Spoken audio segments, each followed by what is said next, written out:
So, hey guys, and welcome to XP11. Been a couple of weeks now since I last properly streamed this. I do apologise, but before I get back into it and fly something that I've not actually flown on the channel yet, the Boeing 737-200 by FlyJSim. So, we'll be flying in Air Inuit colours, flying from Montreal to La Grande Riviere, and technically it's going to be the first half of the flight, because the flight itself, 704, doesn't actually stop at La Grande Riviere, but actually continues on to a place that I'm going to try and pronounce, Povirnitikut. I do apologise, I have almost certainly botched that.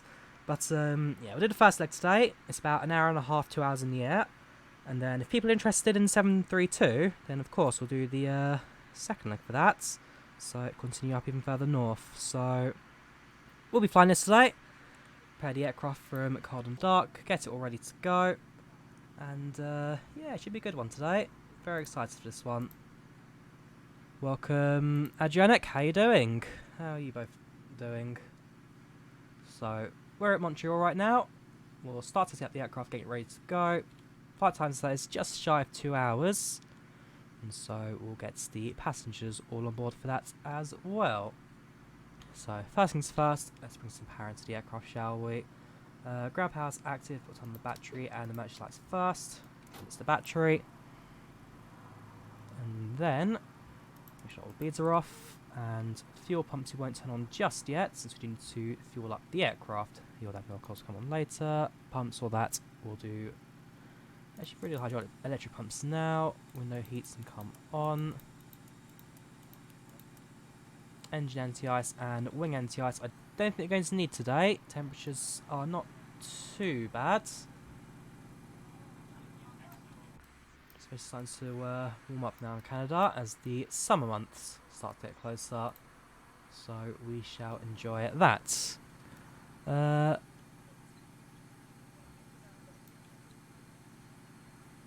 I'm not quite sure what you mean by virus. Oh yes, I do. I'm not doing too bad. Certainly hoping for it all to end soon, so I can start heading out soon. Had to cancel a few trips for it, but at the end of the day, it's understandable. Right, let's start planning this aircraft up. So, not that, sorry, I want that. Also bring on the cargo doors, make sure those are open for the cargo. And let's input our numbers. So, fuel on board today. We need engines are off, plug brakes not set, is it? That'd probably help. Right, fuel on board today, we need 10,926 kilos.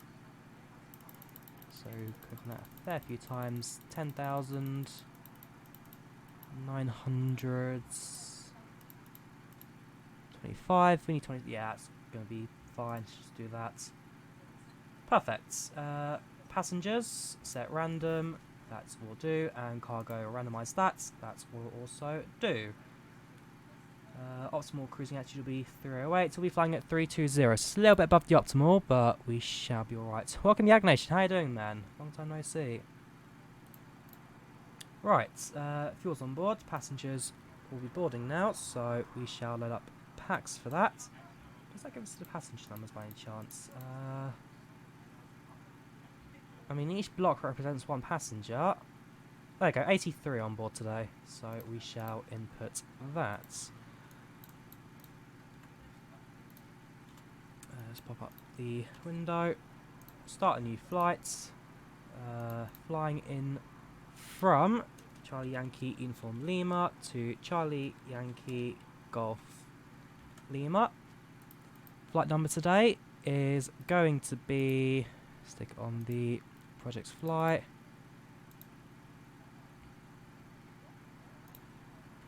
(3H704). Cruising altitude of 32,000. Flight time is 1 hour. 1 hour and 40 minutes. Time to take off is approximately 20 by the time we've done. So we've got a fair bit of time on the ground to set the aircraft up. And we'll probably use the majority of that. 7,200 with 80, was 86 on board today. 83. Continue that.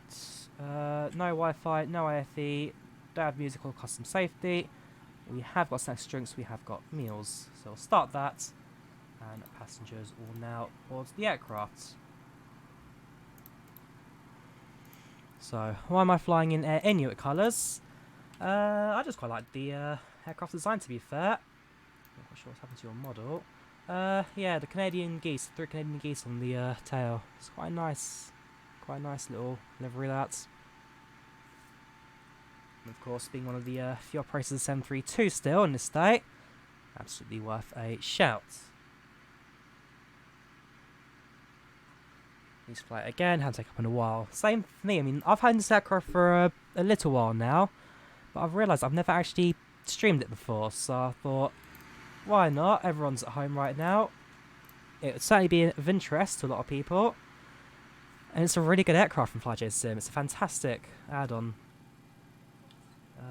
Right. Oh yes, also I'm going to be cheating slightly because I've got the FMS option. I have got the Seaver add-on, but not installed it. And I still don't quite fully understand Seaver, at least not enough for me to stream it. So certainly one day I will go for the proper hands-on manual flying. Well, not manual flying, but Seaver flying. Alright, let's plug in our waypoints, shall we? So departure airport is Charlie Yankee, Uniform Lima. Destination is Charlie Yankee Golf Lima. So no company routes, we'll plug that in manually. Flight number is 3H704. I may have got that in wrong, I need to double check that. No, that's correct. And then call sign is 705. I probably should have this here then. So our call sign is Inuit 705, but our flight number is 704.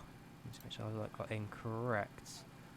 Waypoints, I have too many of them today, and they are all directs, no via points. So first of all, it's Tamco.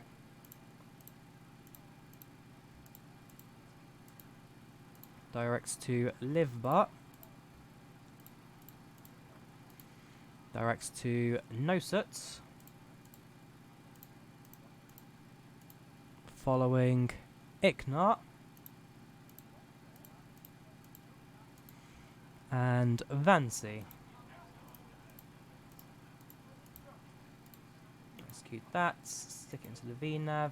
No auto throttle, this will be controlled manually, but we can at least have our altitude controls, where it can tell me where our top of descent will be once we get to that point. Departure will be runway 06 left according to the flight plan. We'll confirm that with the weather. So our destination, I want our departure. Crew, I'd like to welcome you aboard our flight. There you are. As you find your seat, be sure to place your larger carry-on items in the overhead bins and smaller items underneath the seat in front of you. If you have trouble finding a location for any of your carry-on items, please use the flight attendant. Yeah, okay, 06 left will be for departure. If the overhead bin is full after you put your carry-on inside of it, please close the bin as a courtesy to other passengers. No waypoint, I Once believe all it's your items are put away, direct. Please clear the aisle and sit down Yeah, in your seat that's to fine. allow other passengers to find their seats as well. That If you are is seated in an fine. emergency exit row, please read the exit seating responsibilities in the safety card in the seat back in front of you. Please And then make sure sort out you are our willing and arrival able to perform information a the bit actions later on, but required. as it If you are not stands, able or we'll prefer be landing not on to runway board these actions, please 31. let a flight attendant know so you can be reseated. Welcome, Approach 16, how you doing? Welcome, Amdi Prototype, how you doing? We ask Welcome to that the channel, all your welcome to the electronic chat. devices are stowed once we depart from the gate. Thank you and welcome aboard.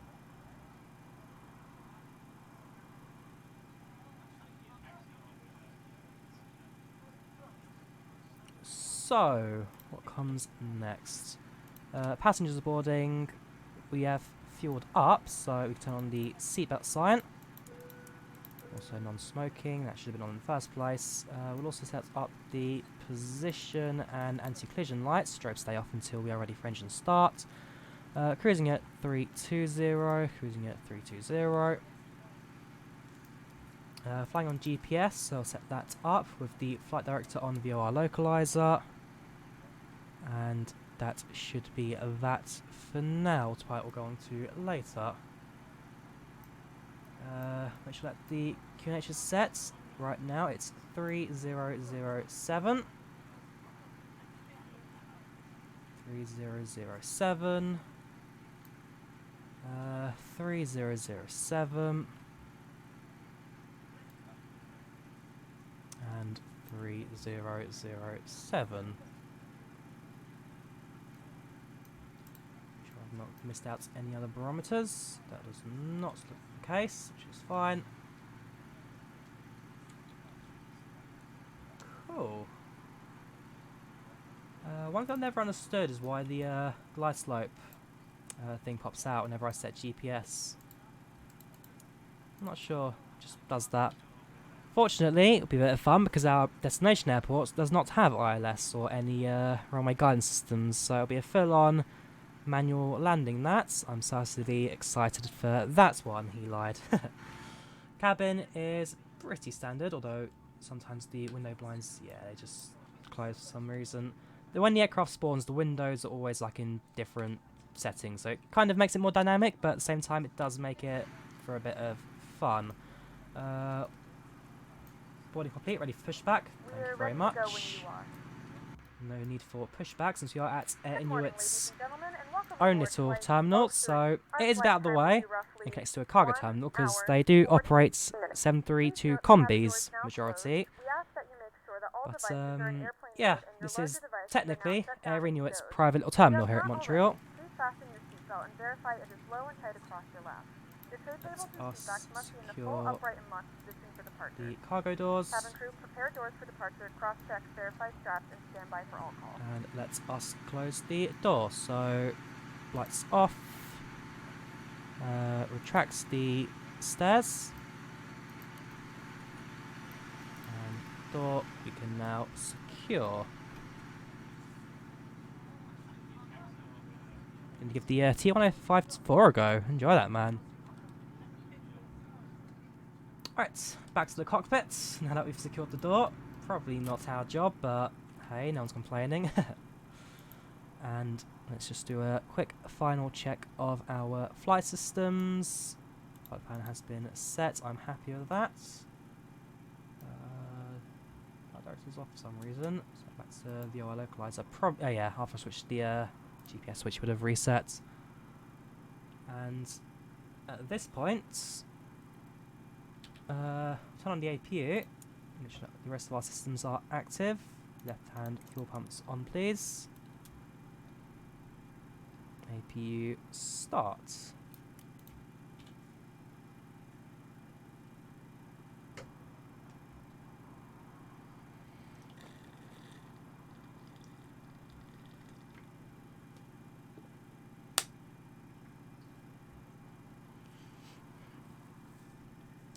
So that will power on in just a couple of moments. That won't take too long.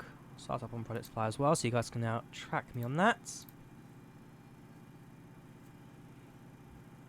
And very shortly, just in case we're preparing ourselves for taxiing to runway. It's a fair taxi we've got, so we've got to head out all the way over here, make a left, cut all the way back, and then taxi to here. So we're going to be on the ground for a couple of minutes. Hang on, no it's not, that's 2-4, which one's 6 left then, sorry.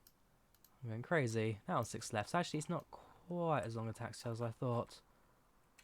No, we just take this taxi way down, cut a left, and then come back around. Okay, that's easy. APU is active, power onto that. Ground power off, let us disconnect the ground power unit. APU bleed active, that's all fine. Let's check our takeoff specs. So we've got to rotate at 145, that is 245, 5, that's here, set bugs.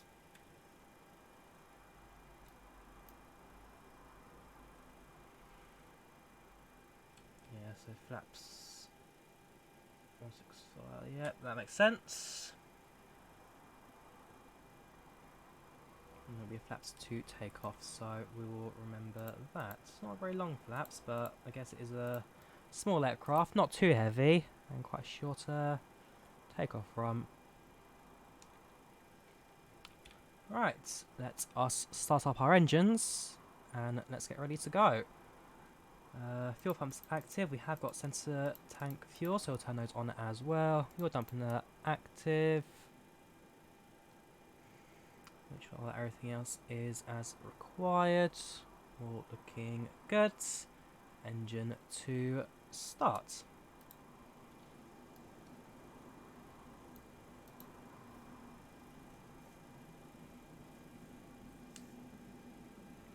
Wait for RPM to hit 18%, where we can then start the fuel flow for engine 2. Ladies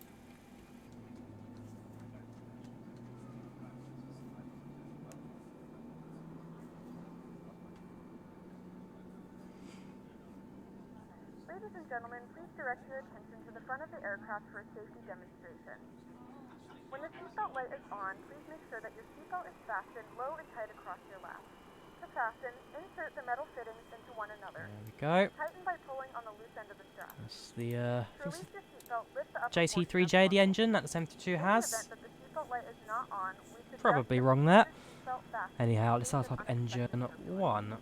There are several emergency exits on this aircraft. Please take a few moments now to locate your nearest exit. In some cases, your nearest exit may be behind you. If we need to evacuate the aircraft, floor-level lighting will guide you towards the exit. In the event that the cabin loses pressure, an oxygen mask will drop right in front of you. Start the flow of oxygen, pull the mask towards you. Place it firmly over your nose and mouth, and secure the elastic band behind your head. Tighten the straps if necessary, and breathe normally. Although the bag does not There we go, inflate, both oxygen is engines flowing are through the now mask. live. If you are traveling with a child or Flaps someone who requires stabilised, assistance, flaps secure down your mask 2. first and then assist others. Leave your mask on until a member of the crew advises you it's safe to remove it.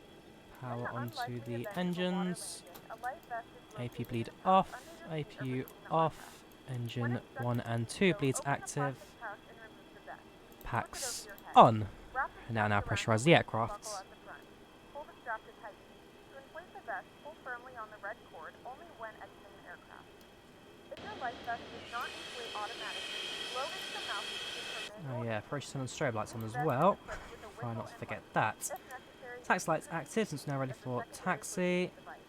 Pull the cushion from the seat, slip your arms into the straps, and hug the cushion to your That chest. looks good. Once again, all devices must be in Park brakes airplane mode, and your released. larger devices must be turned off and stowed at this time. Please securely And stow your let's make personal our way items. down Make to sure your runway seatbelts are fastened, 06 seat backs and seat left. tables are in their full upright position. We remind you that this is a non-smoking flight. Tampering with, disabling, or destroying the smoke detectors located in the lavatories is prohibited by law. All of this information and more can be found in the safety card located in the seat back in front of you. We suggest reading this and letting a cabin member know if you have any questions. Thank you for flying with us again, and we hope you enjoy your flight.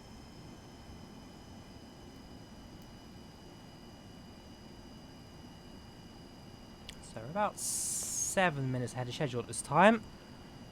But given that this will also take into account the taxi time, there's a good chance that we will be virtually spot on. At local time it's 9:30 in the morning in Montreal. In UK it's coming up to 2:30.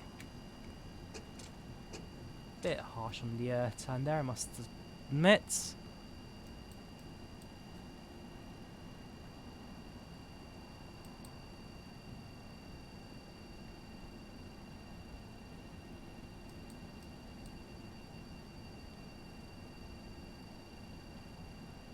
I must say, it looks a lot faster than 18 knots, that's for sure.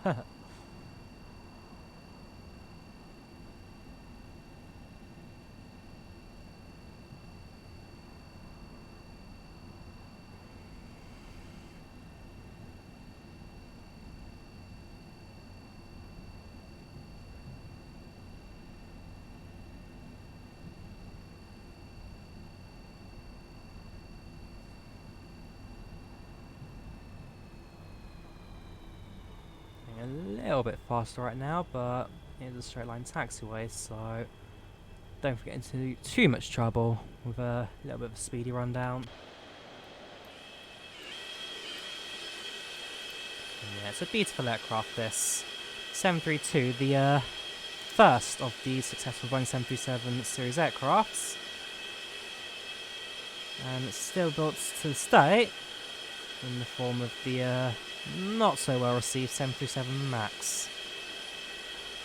Extended to use large updated engines and more modern cockpits. It's the craziest thing that the 731 and 732 are built in the late 1960s. It's what, 50 years on, coming up to 60 years on, still producing them to this day. A few modifications. Who are you? You just landed. You're a Blank de Havilland DHC-8.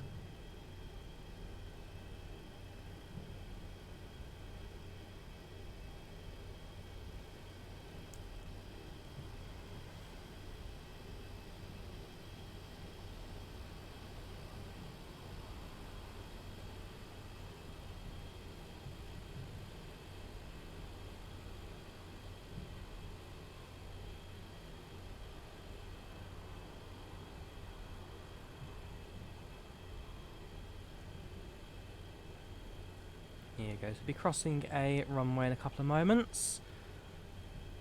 For that, we shall turn on our transponder, and same for here, we shall turn on TCAS and set that to weather and traffic, range of 4 miles. So any weather, so clouds, rain, whatever, the machine there will pick that up for us. There goes, now picking up a couple of things. A few aircraft on final, just the 2. They'll almost certainly get cleared by the time we get there.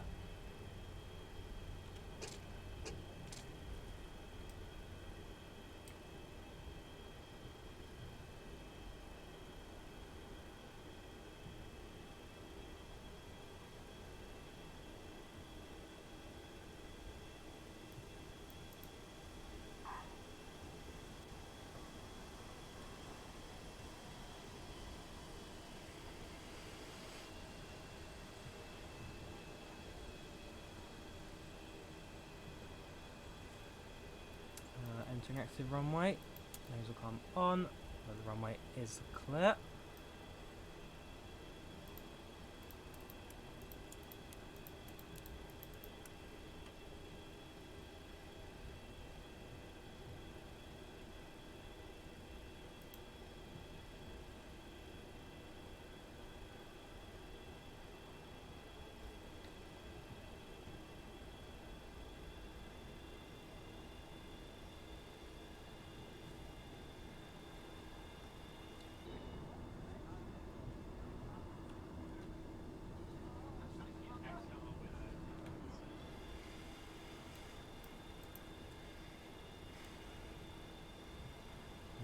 No aircraft visible on approach, and we will now get ready for lining up.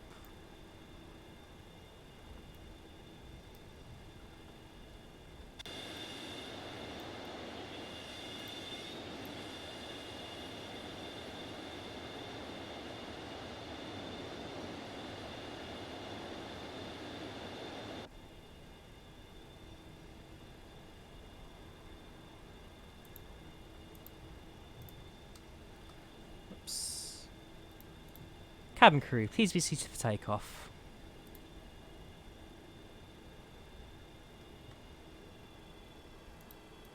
Generic. You got it.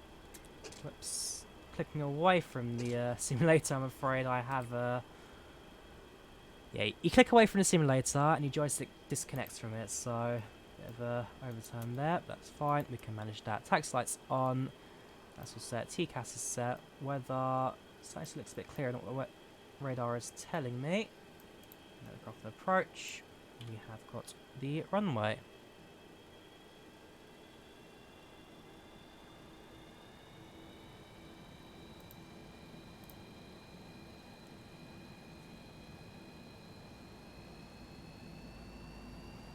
They're certainly not the most powerful engines, so you do need a little bit of oomph to get the aircraft going before spawning them back up again. Sets the brakes to the medium, I believe, for rejected takeoff, given that the 73 doesn't quite have rejected takeoff brake options. I'll pause on the runway and reset that.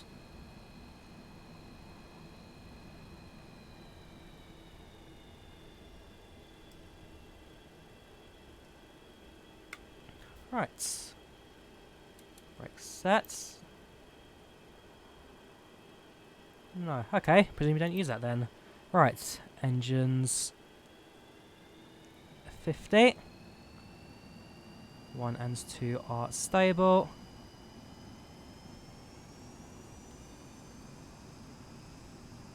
Aircraft's in motion.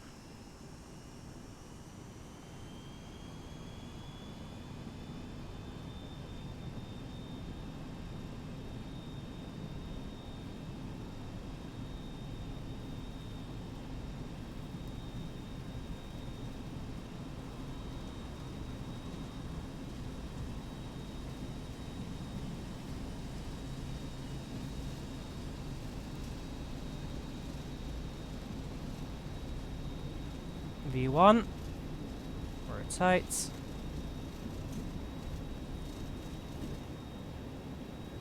positive climb, gear up, bit of upward trim please, thank you. Aircraft is stable. Downward trim, flaps 1 please.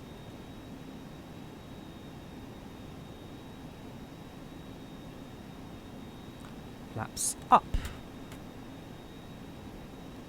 Gear locked.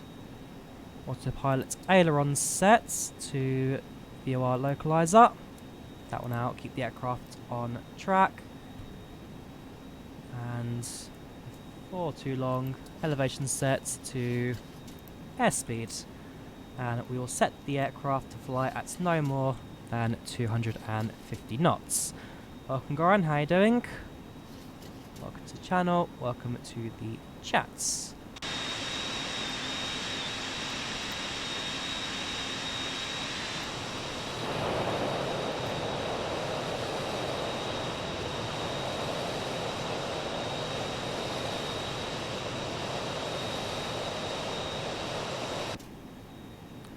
Keep the engines at around 200 DPR, a little bit of an imbalance, so we shall play around with that.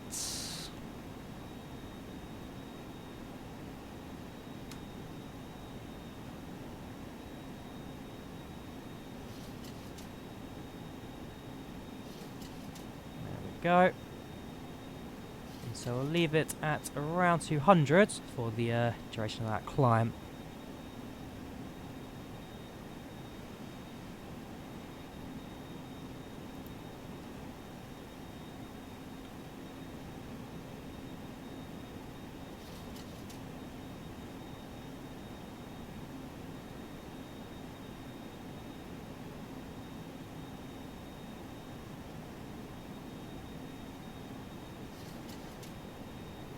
We're flying in Canada, so transition altitude is at 18,000 feet, which is certainly higher than what we'd have in the rest of the world, but for local traffic and local flight laws, we'll be keeping it to that.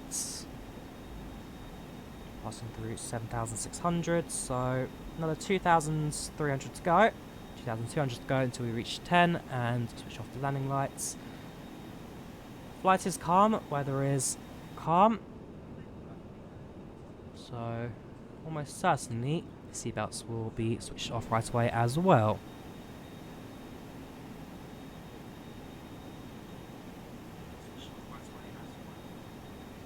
So, how are you guys finding the flights? Hope you're enjoying it so far. Flying such a old aircraft, certainly makes you have to think about what you're doing a lot more. Everything standards. Passing through 10,000, so lights So now turn off. on your larger portable electronic devices. As a reminder, please keep your seatbelt fastened while you are seated and do not congregate in the galleys or near the lavatory. And at 11,000, we shall switch off the seatbelt sign.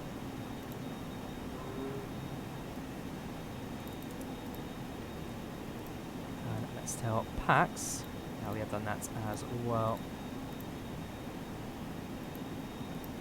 One thing I like about the aircraft as well, the 732 by FlyJSim, the lights actually change as well, so no smoking on, seatbelts off. However, we ask that you keep I your will seatbelt turn that fastened on. in case of unexpected turbulence. Both lights now active. If I turn off the no smoking lights, then it'll be the other way around. It's a very, very intricate little aircraft, this. I mean, it's only a tiny little detail. I'm sure it's not the hardest thing to program either. But it's just those kind of little details that I really like about FlyJSim, what they have to their aircraft. I do need to pick up their 732 at some points, but 722 I need to pick up. 732. Absolutely enjoy functional window blinds. So let's have a look around the aircraft. Let's go a little bit higher. There's a cruise. We're above 10,000, so I can increase speeds to about 270 for the climb. So we'll send these flights to, yeah, we're past that point now, 0.8320. Mach 0.8 we can definitely achieve, that won't be too much of a problem. Let's go to the front galley, shall we? Through here first. So we've already operated the doors using the control panel top there, so air stair lights and retraction. Door is pressure locked, so we can't open it mid-flight. We've got a few more controls here as well. We've got cabin lights, come off, ground service lights, work lights. Yeah, have it bright time, daytime lights. Windows, all systems. It's the very, very intricate aircraft. I just love the details they get outside the cockpit as well. They can interact with. Here's our watering station. Here's your hot water taps. Trolleys full of stickers that I'm sure passengers have handed out at some point. They've attached to that. Through the cabin. This is the, I think it's Aloha Airlines cabin. So let's see who needs to try and look for updates for that at some point. At the back you've got the rear galley.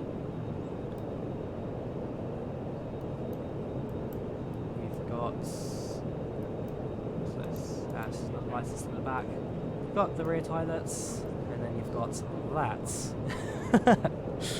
Some 732s were fitted with a rear stairs option. I can't figure it out for my life, but from what I can assume, you pull this handle, and it opens the door, unlocks the door, which isn't...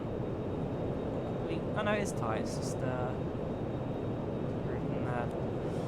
so you pull this handle down, push the rear door out, and then you can somehow operate the doors somewhere. I don't quite know how to work that, I'm afraid. So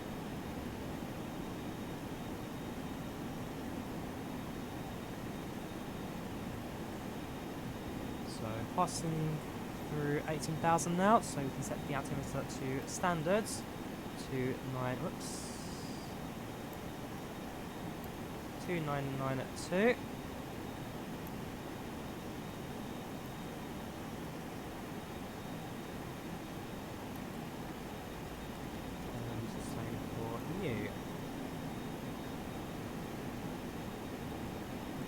So at this point, now there's not too much for me to do until we reach our cruising altitude. And all I'll be doing then is just adjusting the throttles to keep the aircraft stable.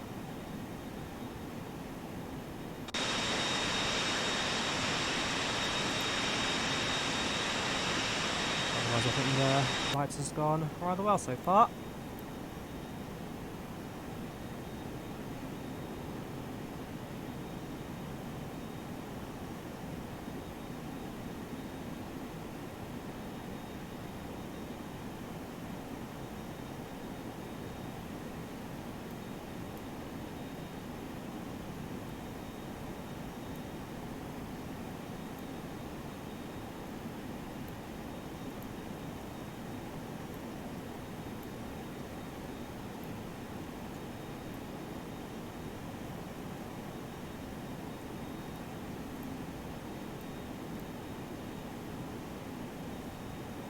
So we're passing flight level 200. It's another 12,000 feet left for us to climb. As we do continue climbing, you will notice that the rate of climb will drop. I can always add more power engines if I want to, a bit more throttle. But I tend to be a little more relaxed on that. Especially since there's no auto throttle, and so I do want to try and preserve fuel, just in case I do go a little bit overboard in some other parts of the flight. If I can always keep the throttles down a tad bit, then that's always an option that I try and go for.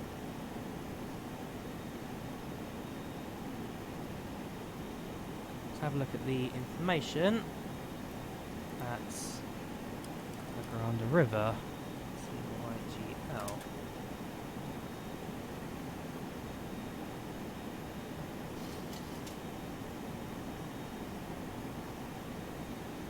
A few clouds at 12,000, a few clouds at 22,000. Okay, yeah, this is nothing. 160 for altimeter, winds are 7 knots, 260, so it looks like we'll still be going for runway 31. And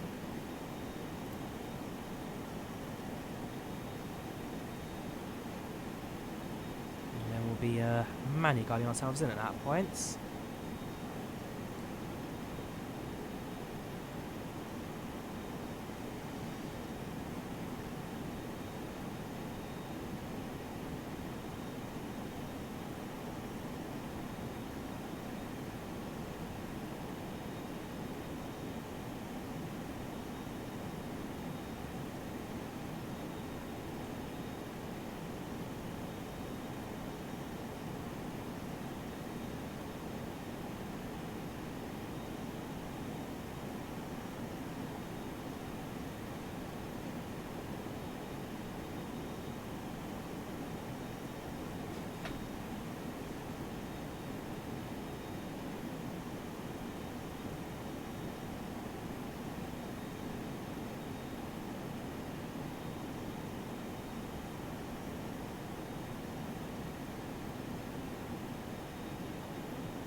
So as you continue our climb, we will start looking into some of the passenger on board services, since we are ready to start offering those.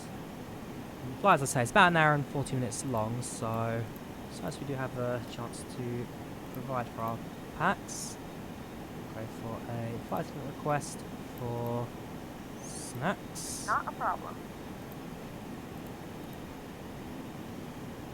Everyone seems content right now. A few of them thirsty, but nothing too major.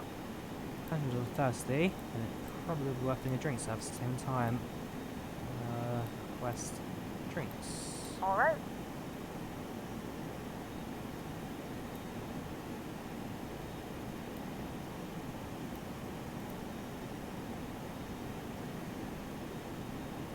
Not far now to go into our end of climb.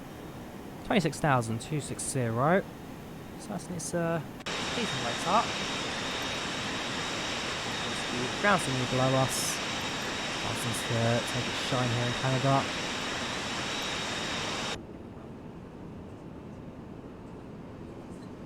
So you can see where the wing flex is working. Yeah, it's a really good aircraft, this. If you are looking for something a bit different from the modern jetliners, and do like your Zybo 737s, then absolutely the FlyJSim 732 is fantastic. If you know how to start up a 738, the Zybo model, wherever, then it's exactly the same process, no difference in 60 years of flight. It's crazy. You look at the overhead panel. Is there a single thing difference on the modern day 738s? Not much, I must say. Not much.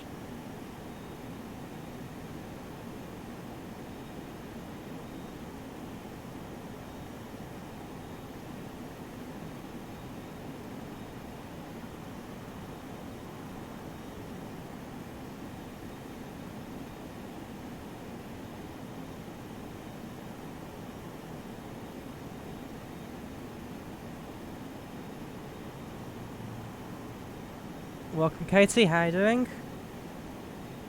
Kale, sorry. Welcome to. Sorry, I'm looking at the chat. It looks like a T, not an L, on my screen chat window. I do apologise. How are you doing? Welcome to the channel. Welcome to the chats.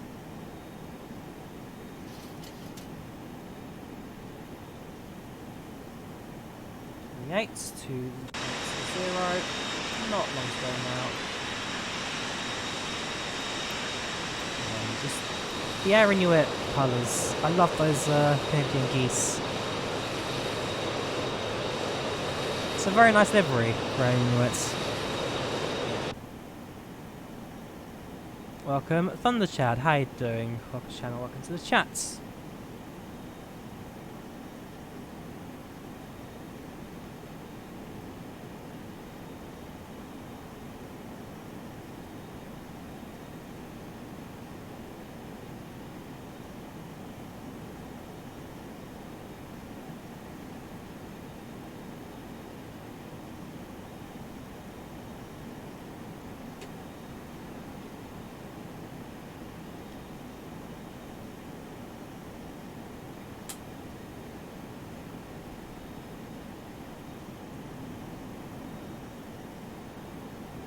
Slightly, sounds slightly different here on the co-pilot sides.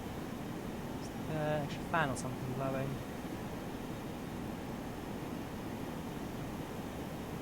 We've got both air vents.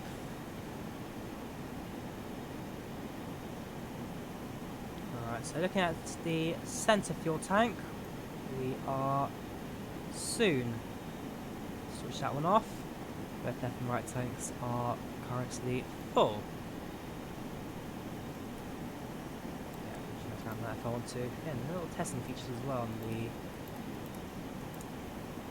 732. Do like it, yeah, we're going to do a speed brake test, not in the air. Also, 3 speed brakes. What else is different on the aircraft? Probably should set that actually. Radio's all the same, that's all the same. They've changed the position of the HC panel. Other than that, it's all the same. 500, that probably should be set to. 7500, the standard US flight altimeter. I mean, I know we're in Canada. Not that in, sorry. Squawk code.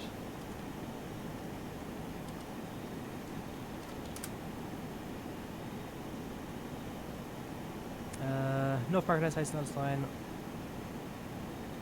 There you go, this is transponder codes.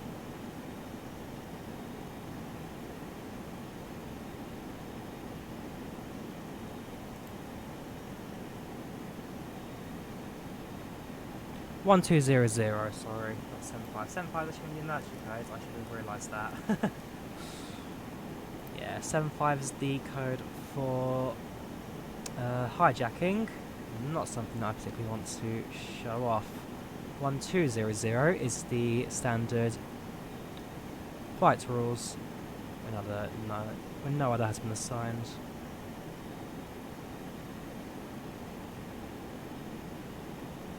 Sorry, 2000. I thought I had to reply 2000.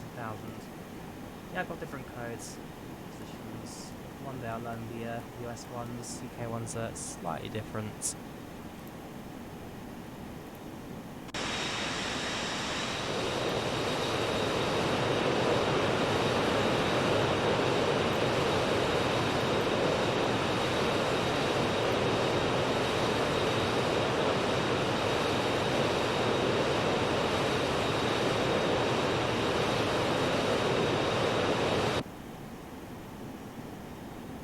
Right.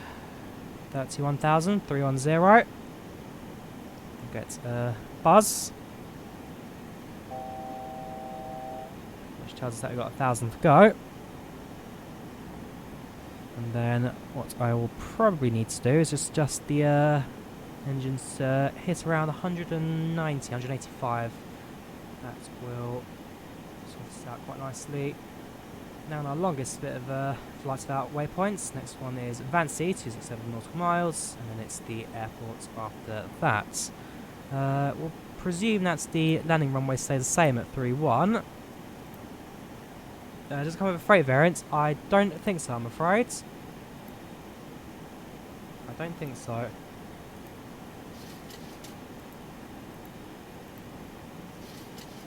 Oh, isn't that awkward? I've set the hang on, what have I done there?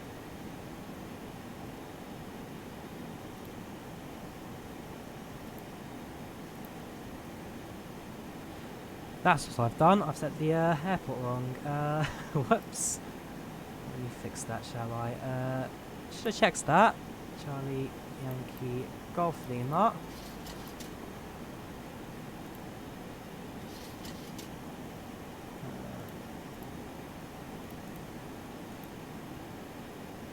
Oh no, we don't need that. Okay. Let's keep that. And now...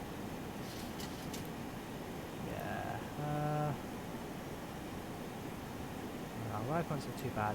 Vancy, so yeah, left Icknart, so it'll be Vancy on next waypoints. I can remember.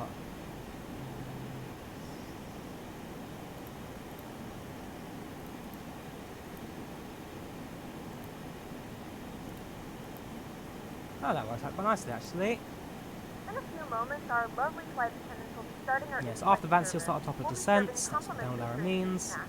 Premium drinks are available for a small charge. Landing Please note we at only accept 3639. credit cards.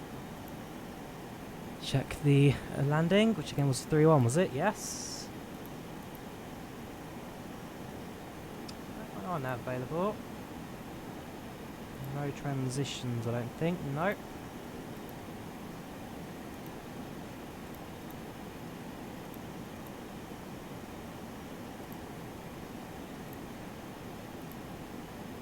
And unfortunately, there's no easy way to check the routing. There's no plan mode or anything on the centre dash there, so I'm going to have to whip out Sky Vector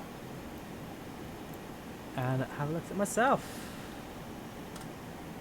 Oh, if only there was like a Sky Vector tool added to the tablet, that would be fantastic. Let's go back to the home page. Let us go.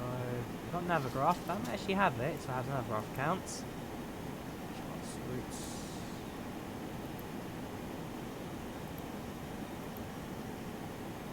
Yeah, that'll be alright. So let's stick it on that. Right. So, Sky Vector to Ongog.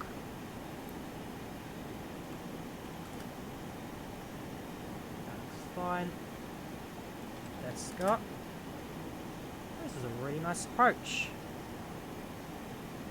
This is a very nice approach. Let me show it to you actually. I love it so much.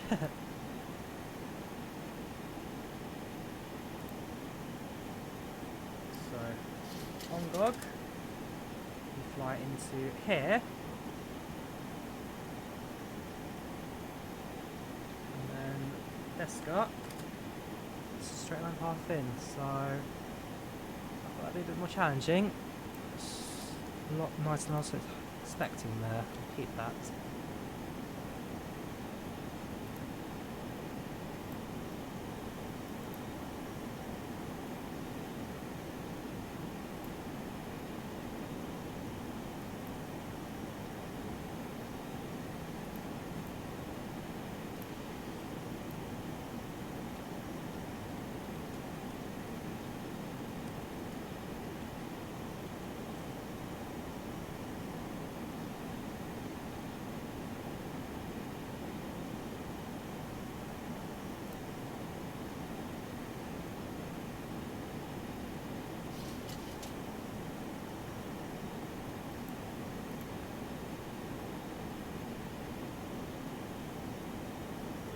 Alright, so we now know our approach routing.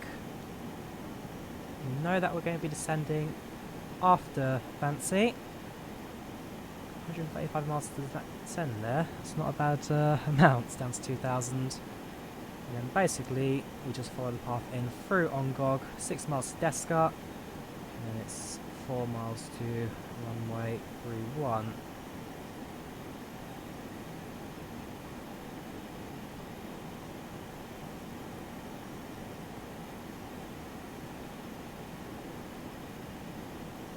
Cool.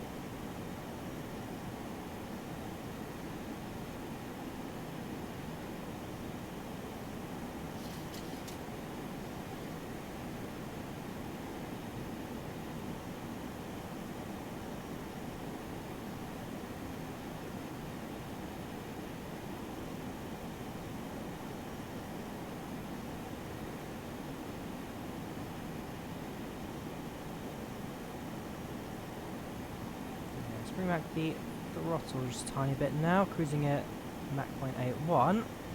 FMS tells us to go to 0.80.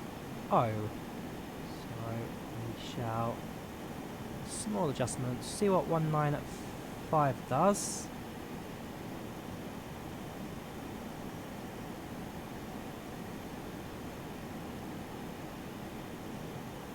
There we go. Oops.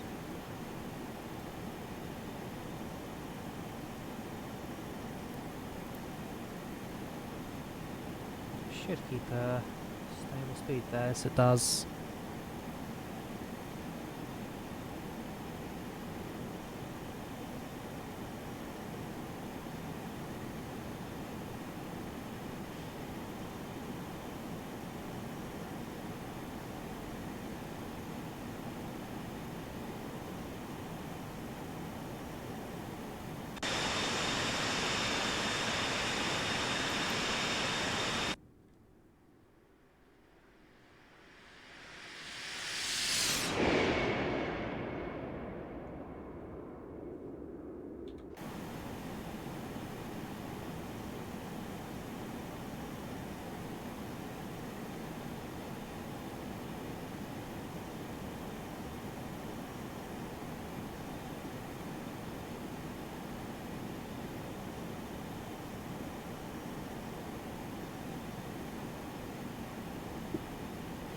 When did it release? Oh gosh, that is a good question.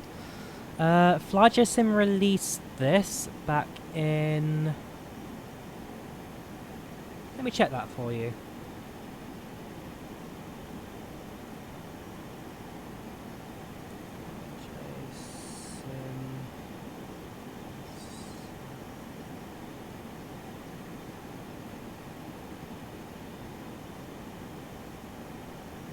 V3 released in 2018. January 2018. And there was the V2, which was on X-Plane 10, and V1, which I believe was on X-Plane 10 as well. Yeah, aircraft's been out for a good 2 years now. Never heard about it. To be fair, it's one of those, because I know that a lot more people have heard of the, I forget the developer, but the 737-300 on X-Plane. Who developed it? I can't remember. Sorry. Yeah, I know a lot of people know about the 733, because that was quite an early add-on for X-Plane 11 back when it first released. 732 came out a couple of years ago. The 727 from FlyJSim, that one's a lot more known. That one's definitely a lot more well known. I think it's the more popular of the two add-ons as well. I think because there's the Zybo 73, which is freeware, as well as the 737-300s. Yeah, I think this one kind of got a bit left on its own, not quite as popular. But for me personally, just because I love the 737 series aircrafts, it's yeah, it was no think about buy, just see it, grab it, fly it. So I've owned it for a little while, like I say, but I've never actually streamed the channel before, and I thought, I've had it for so long, there's no reason at all for me not to stream it, especially because I enjoy flying it so often. So why not stick it on stream, basically?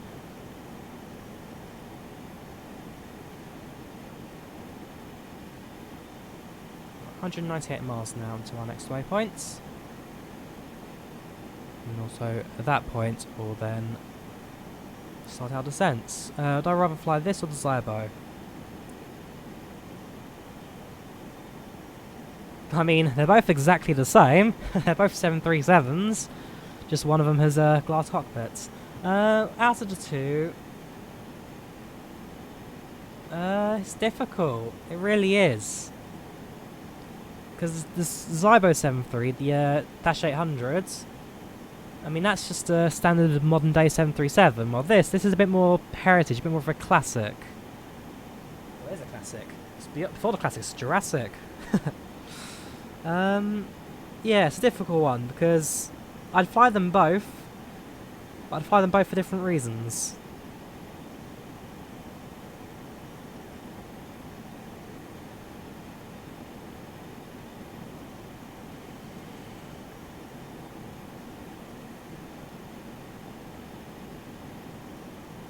I mean, probably the main reason why I've flown the Zybo so much more often on stream than this is because the Zybo, at least, it's a modern aircraft and a lot more realistic routes. I mean, I will do a few. I've done a few heritage flights in the past, especially like my DC-10s on FSX, but I don't often do like heritage runs. Quality-wise, I mean, they're both fantastic for quality, but again, for completely different reasons. I mean, you look at the customization options that the Zybo has, especially with its fancy FMS. It's got its own custom tablet system built upon Avitab. A lot of customization. I mean, you get customization here. You get quite a few options actually. I'm not sure why my callouts don't often work, but this is what it is. Yeah, you do get custom effects. And then if you go into the cabin as well, I mean, like I say, you've got the functionality of the door panels. That's very, very nice extra. Messed around that a bit earlier and taken off. That's the connecting door as well. Not right now because the aircraft's pressurised, but you get all of that. They're both fantastic quality, but again, it's for the different reasons.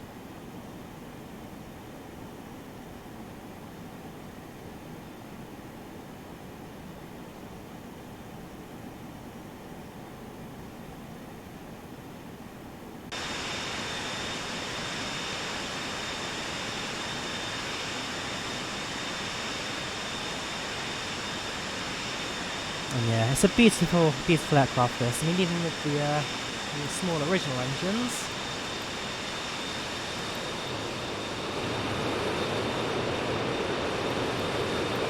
I love it. I really do. Of course, Air Inuit with the world's smallest tailcode. Transport the tailcode. It's not the most visible. In fact, in European airspace, I don't think that'd even be allowed. I think they'd have to have a larger tailcode there.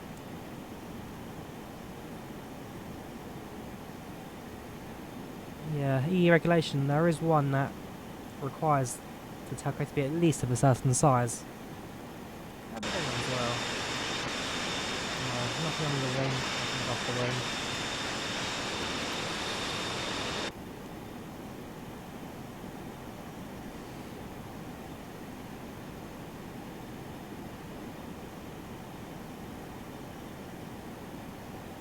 Right, fuel lights on, which means we can now turn off the centre tank. Yeah, it's not moving the needle, so fuel pumps no longer can work with that. Fuel tanks 1 and 2 now, left and right wing will start to burn off.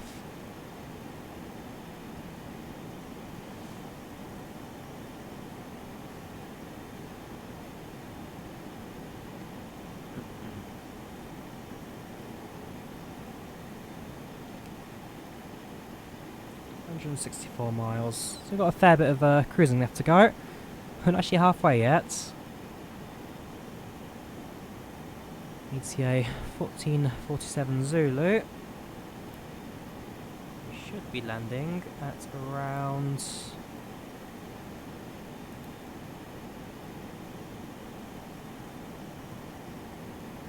what's happened there?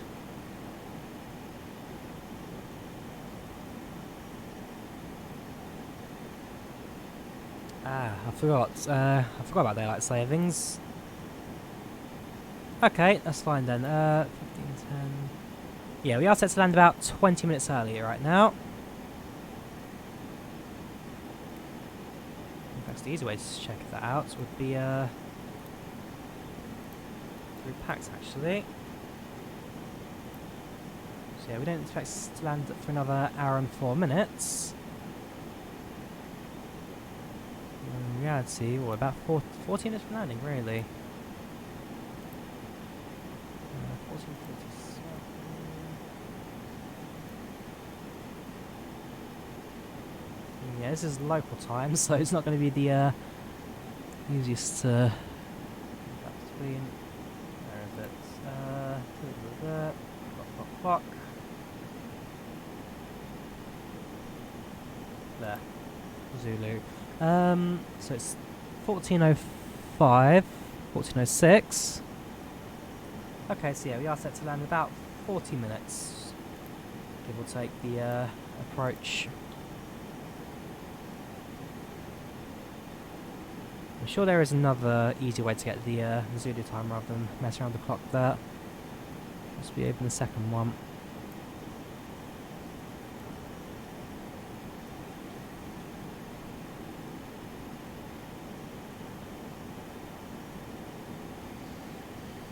So, we're mid-cruise. Our passengers are getting their service. Have a bit more into pack, shall we? Yeah, they're all satisfied. A few of them hungry, a few of them thirsty. We have done our passenger service, so anyone who didn't buy anything, it's really down to them. No really interactions we need to do just yet. Most likely when we get to top of descent.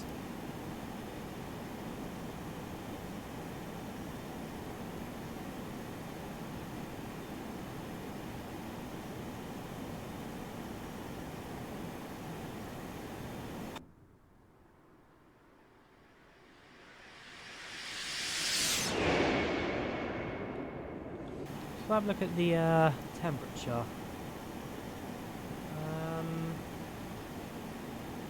Yeah, 13:15. So when we below 10, there's no need to turn on the anti-icing systems. The aircraft will land on its side without much of a problem.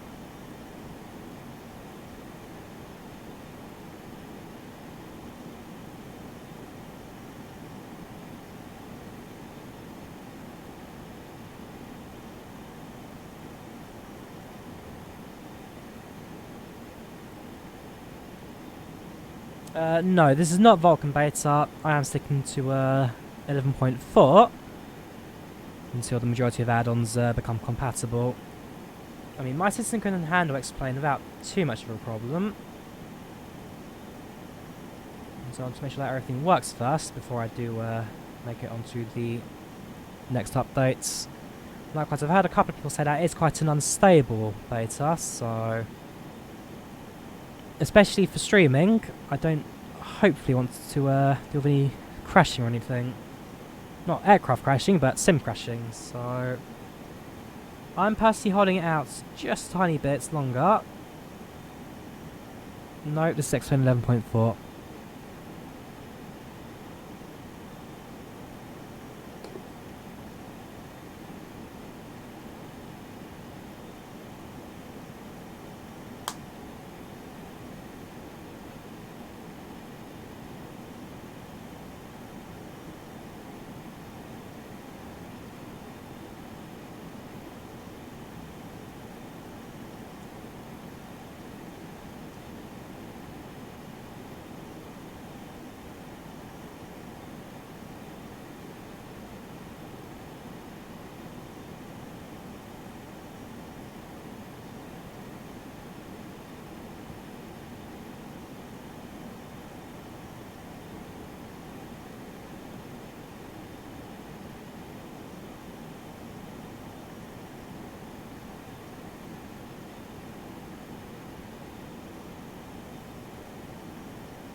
So now approaching the midpoint of the flights. Cabin's looking nice and quiet. Passengers, I presume, are happy. Yeah, it's been a perfect flight so far. Nothing going wrong so far. Hey man, how are you doing? Welcome to the stream. Welcome to the chat. How are you doing? Flight something a little bit older today. Of course, the 737-200. I mean, it's exactly the same as an 800. Exactly the same as a Max 8, just doesn't have glass cockpits. Especially overhead panel. There is nothing different between the 731, 722 and the 738s. Yeah, the engines are certainly different. The old JC3Js, not the CFMs that we're accustomed to these days. And of course the clamshell reverse thrusts. So that's I've got fun with in the replay. I'm flying in Air Inuit colours. Makes I just like the tail arts of the three Canadian geese.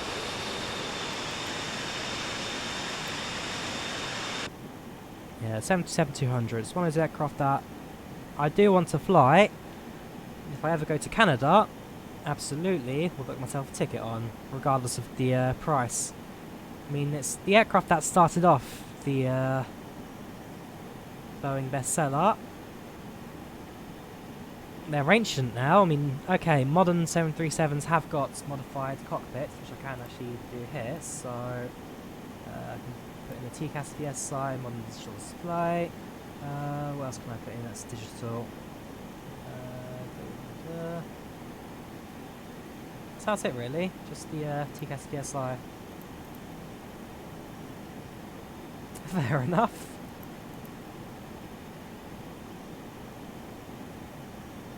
Yeah, fair enough. We can only have that one glass display, but I know that a lot of modern 732s have got the proper displays now.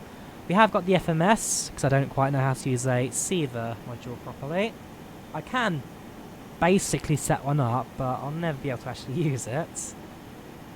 And, yeah. It flies just like the modern thing.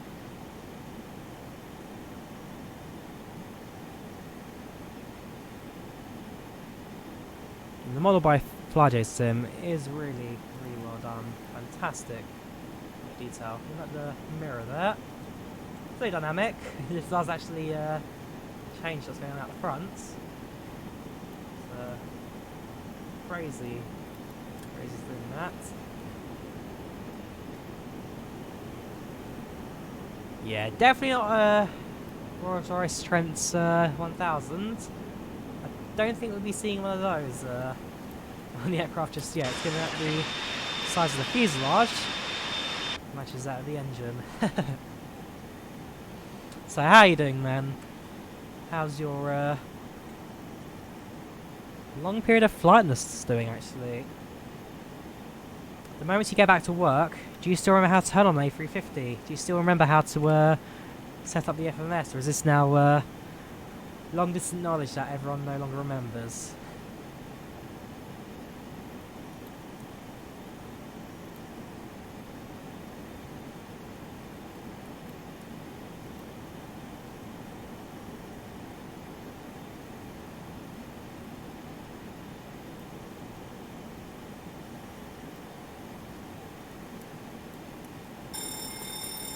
Yeah. I do that little test switch.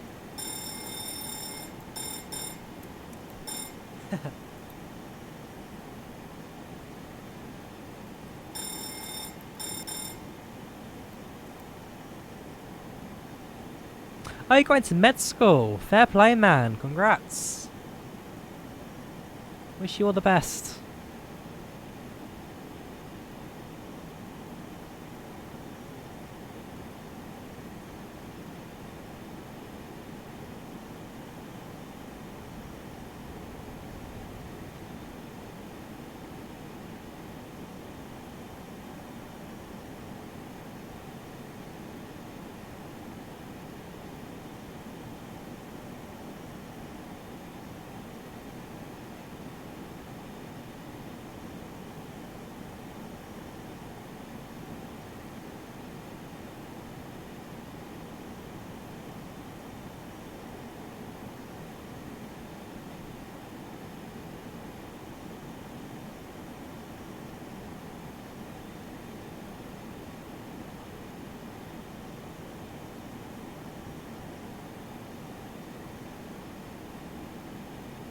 So we've got an ETA of 30 minutes at this point. Sure, well, I'll get ready for our top of descent. 72 miles now to Vancy. Yeah, G9X is on display, and that would certainly affects the power output ratio for Boeing to then implement fly-by-wire to the 732 to keep the aircraft flying straight. Going pretty well, but a bit boring. I can imagine the first couple of months will certainly be a bit of a drag, especially when you're trying to learn the basics, but the moment things get more practical, I'm sure we'll have a lot of fun through that.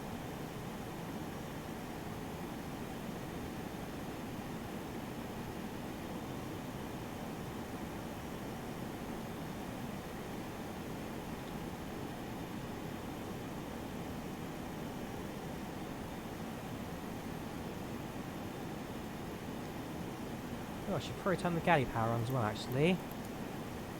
Don't want to leave that without power.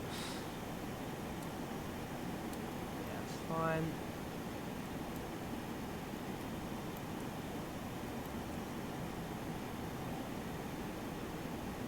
Played lots of games.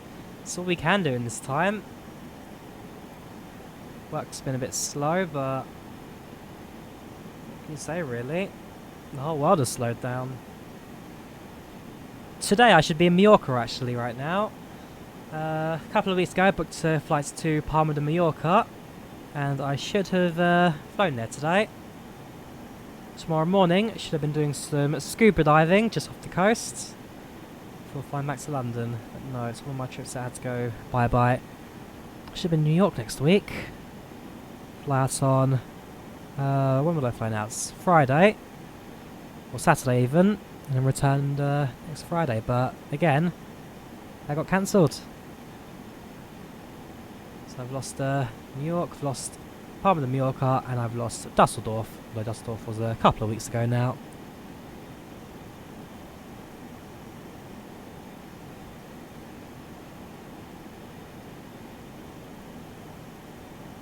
And after that, I've got no more trips planned for the rest of the year, and the way that things are going, don't think I'll be booking anything else. Certainly a shame, but I don't think I'll be booking anything else.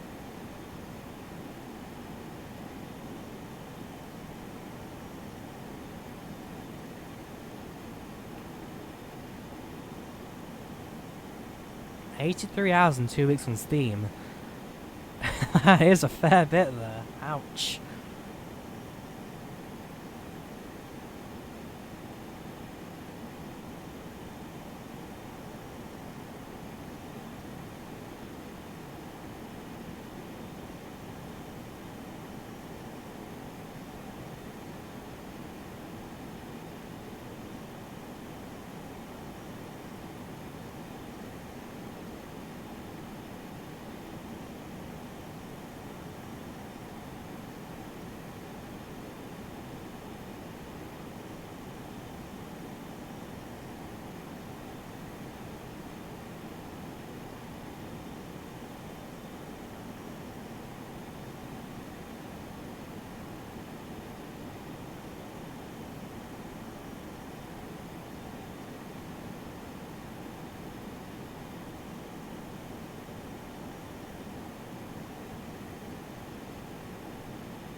For me, it's been a bit of working from home, bit of games, bit of Netflix really. Tiger King was an interesting show to say the least. Americans are just the strangest people in the world. Oh my. If you haven't seen Tiger King, it is certainly worth a watch.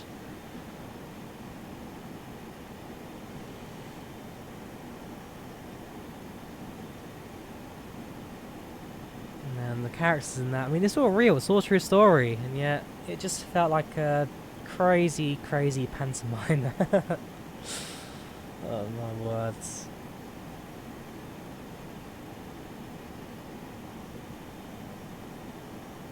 Yeah, it was well worth a watch.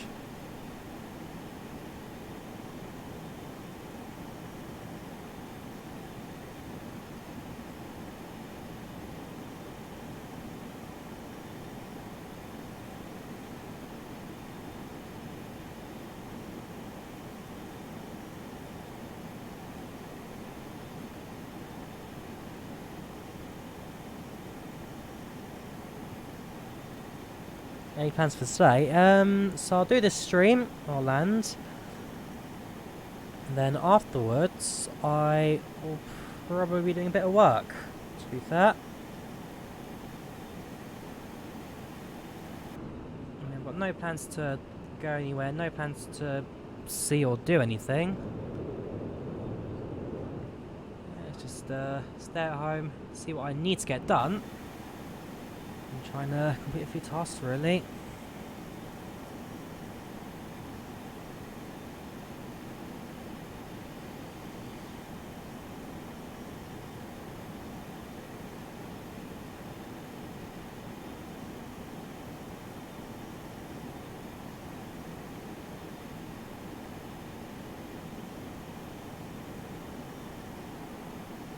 Yeah, if people are interested in the 737-200, I mean, I think tomorrow what I will do is I'll fly the second leg of this flight. So I've flown from Montreal to the Grande Riviere. As I say, the flight plan for 3H704 then continues from the Grande Riviere to Poviernituk, which is another hour away north. So it's actually a stopover flight, this one.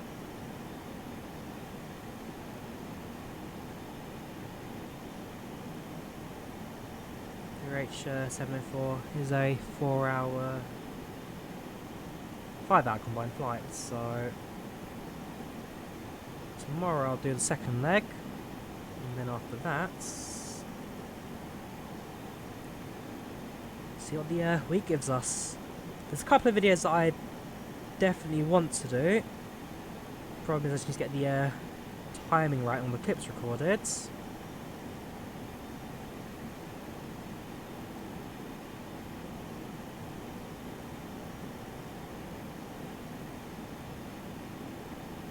But hopefully it'll be well worth doing so. There's 2 videos I actually want to get done. I won't say what they are, but I know people are interested in them from the past.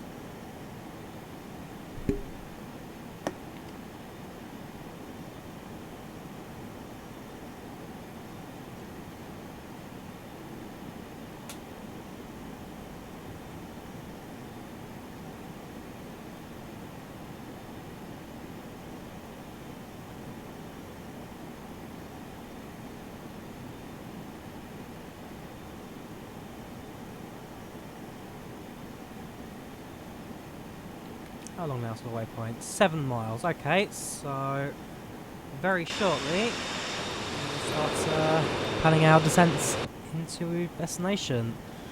Have a look at the landing stats. So it'll be VF138, 30 flaps.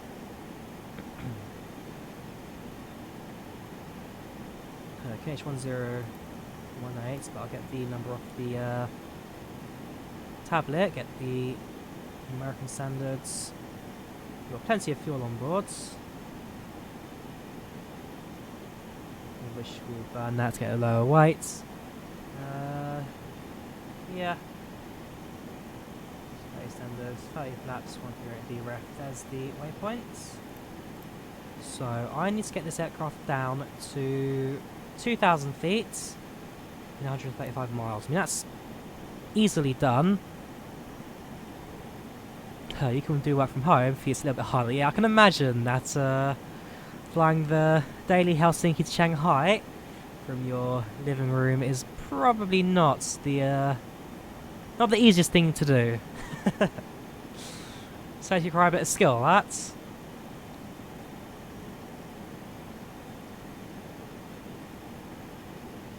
On the other hand, Airbus have now made the A350 centre pedestal waterproof, so pilots can now spill as much coffee as they want onto the throttle quadrants and not have the engine shut down on them.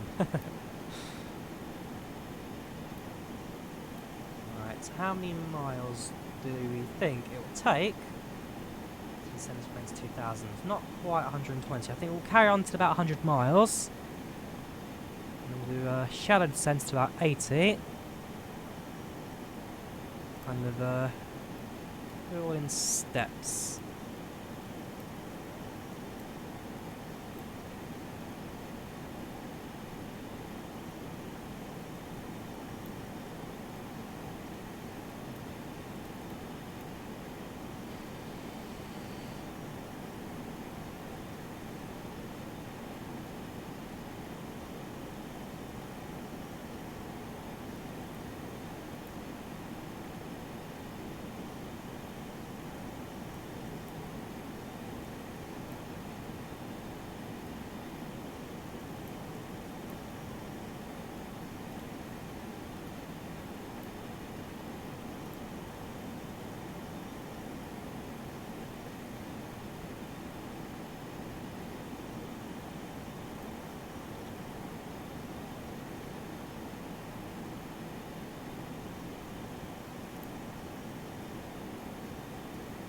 Have you tried Valorant?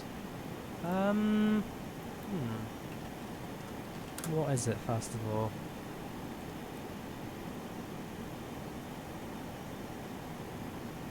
No, I haven't. No, I have not. It looks like a bit of fun.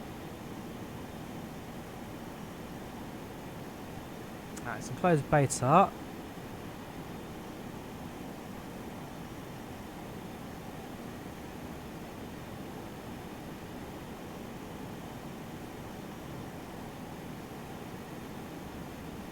Yeah, I'll look into that. That looks like a bit of fun.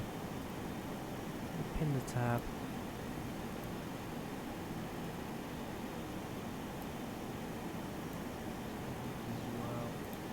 So, yeah, we're flying right now towards Bangkok.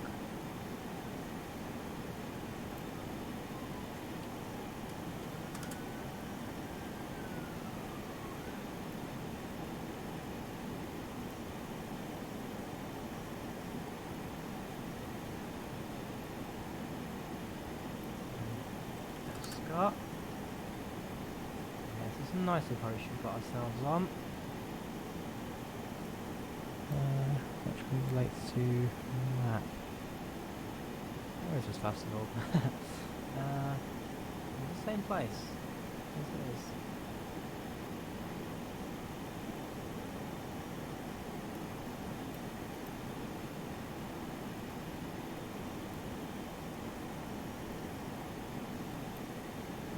Oh yeah, I understand it now. So I'm a bit confused. I'm looking at this map here. I think they've got slightly different projections or something. Actually, I've been rather confused, but no. That's to the end of that. Yeah, the way they display water is slightly different, but the airport is somewhere here. There. Just didn't show roads or anything. Okay, I can wipe that out. There.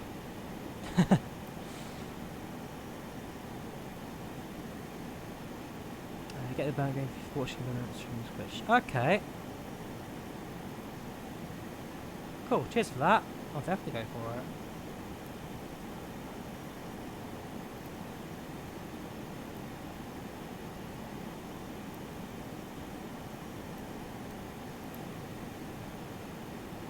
Right. So, let's start our descent, shall we? Yeah, so we'll set this down to 2,000. We'll set it down to 10,000 first. 11. Set that to IS holds. And let us cut back the throttle. Not entirely. Certainly to a lower level. 100 actually, it's alright. Speeds, let's lower that to about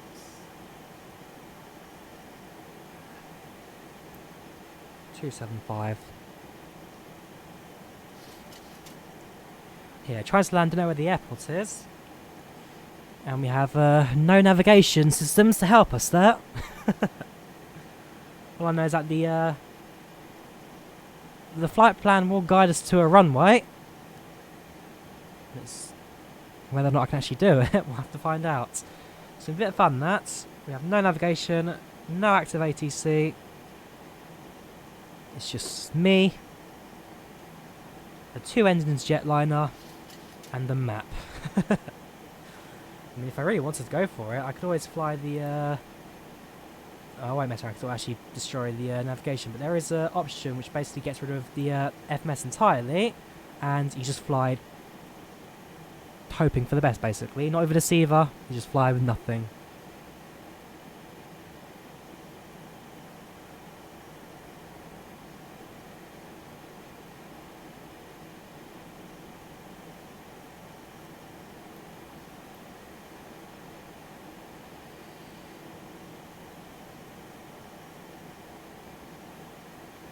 We can work on that.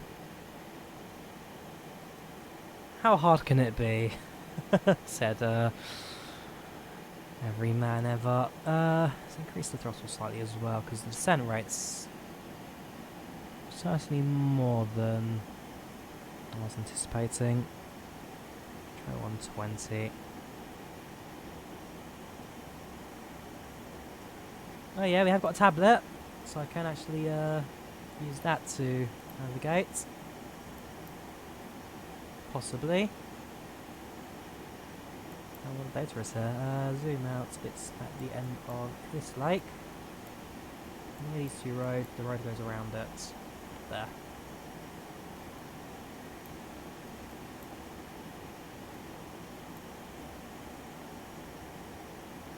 We just did that by James.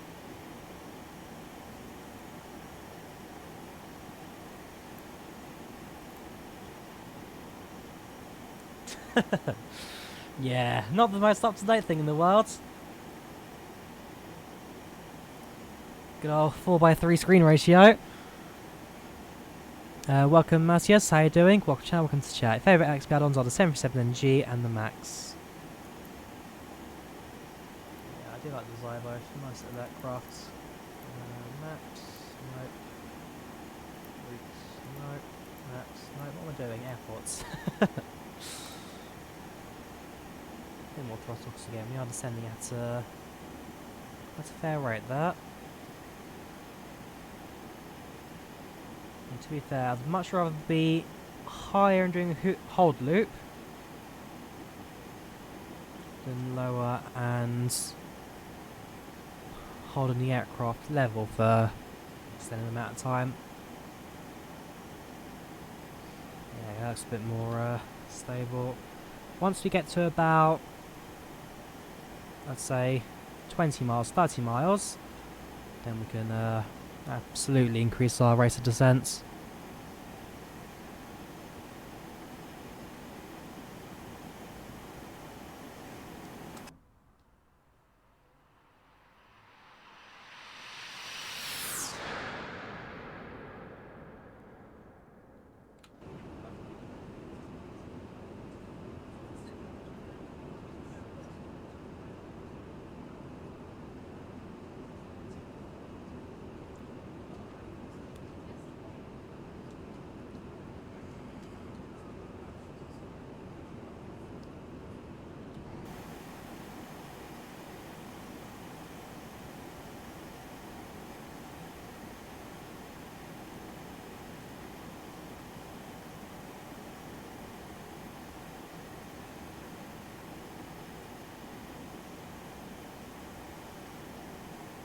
Right, so all's looking good.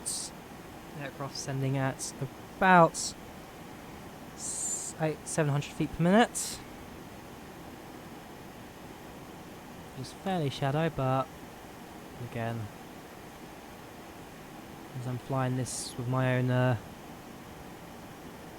mental awareness, that will have to do me. I probably decided descending a bit too early, but I can always make the descent rate a bit shallower if need be.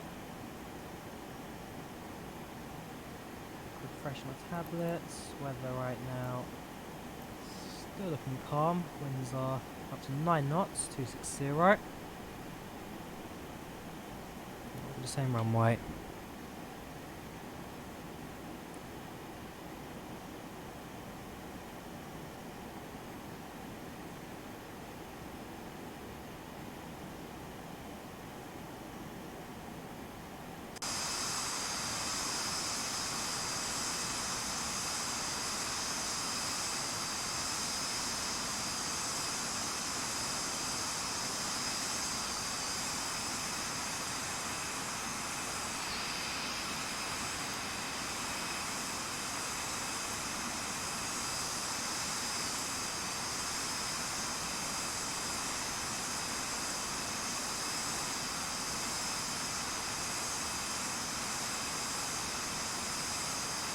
We actually got an estimated time of arrival of 10 minutes right now.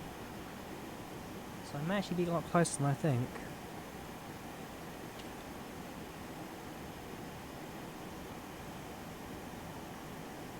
Is it not fun when you don't actually know what you're doing right now?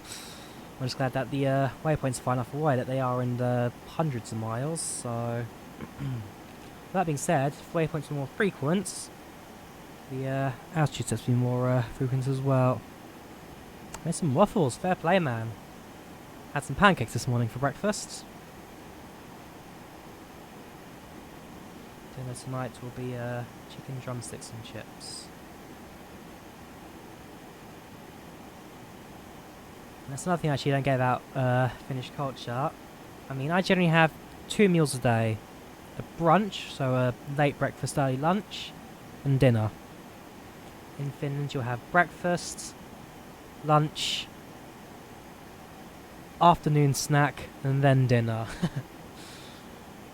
It's a bit of a... I wouldn't really call it a culture shock, because again, the meal portions were smaller, but just the fact that you have more meals throughout the day, no. Pancakes for breakfast, oh, of course. Of course.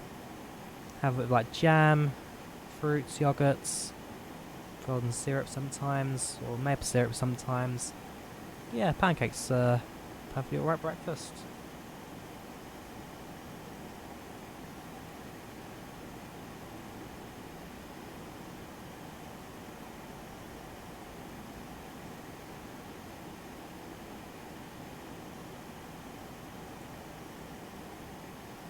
That's why Finnish people are not overweight.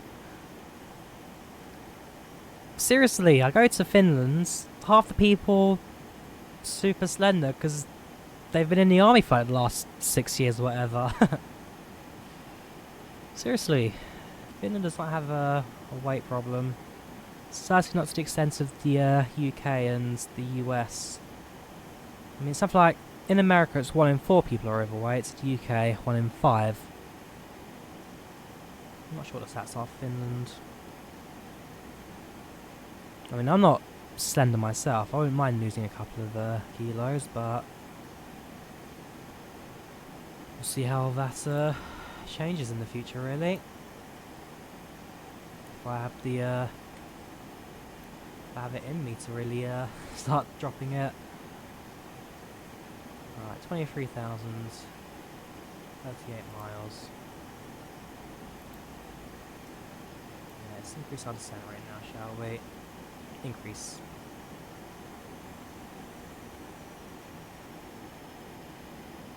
Yeah, we'll just idle the throttles. As long as we keep the aircraft at around 11,000, we can manage it from there. Passing through 20, we'll turn on the seatbelt sign. Passing through 18, set the altimeter.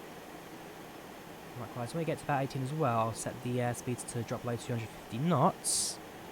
And so by the time we get to 10,000, it won't be a massive haul to lower the airspeed.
It's passing through Crouch Lane now, so see that sign's on.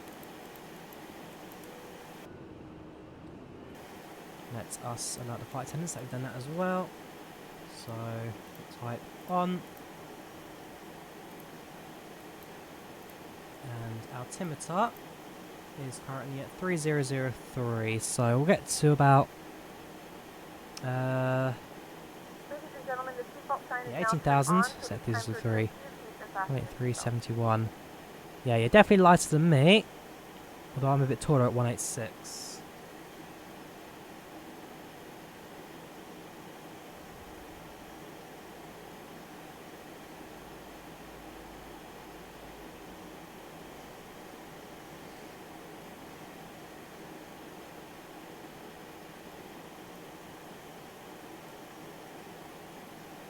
Right, so the altimeter number 1, altimeter number 2, altimeter number 3.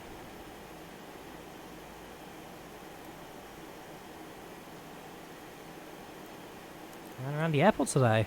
Is that how you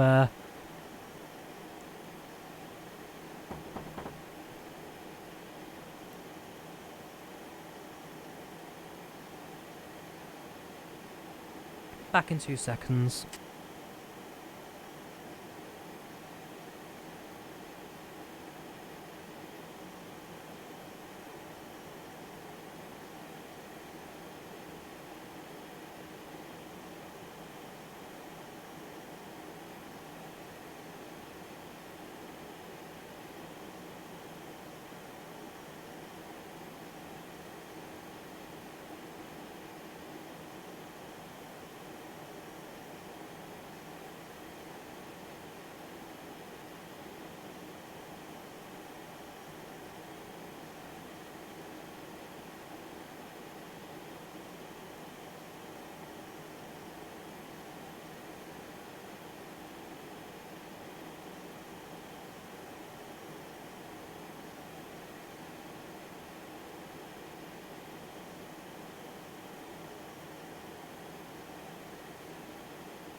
Coolio.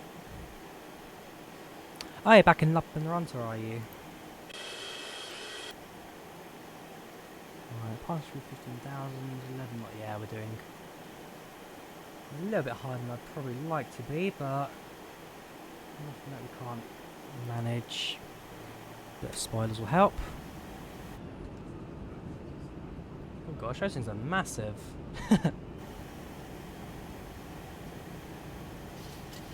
Down to 3,000 feet per minute. And airspeeds, as I say, just drop that below 250.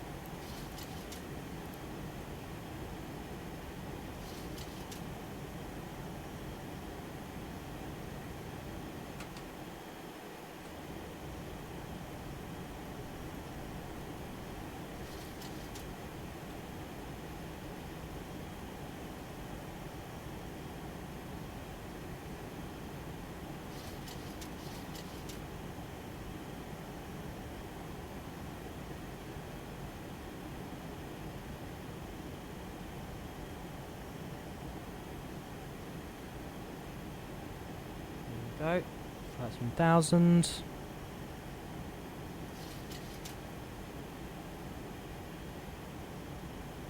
The airport probably be visible to us at this point. Keep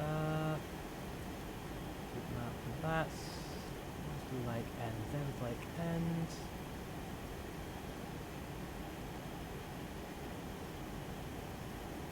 There's the road.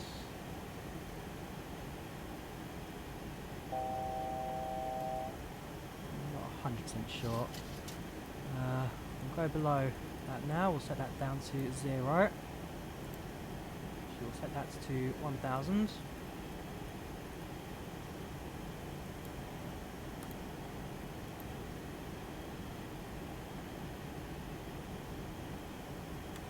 Stop 1.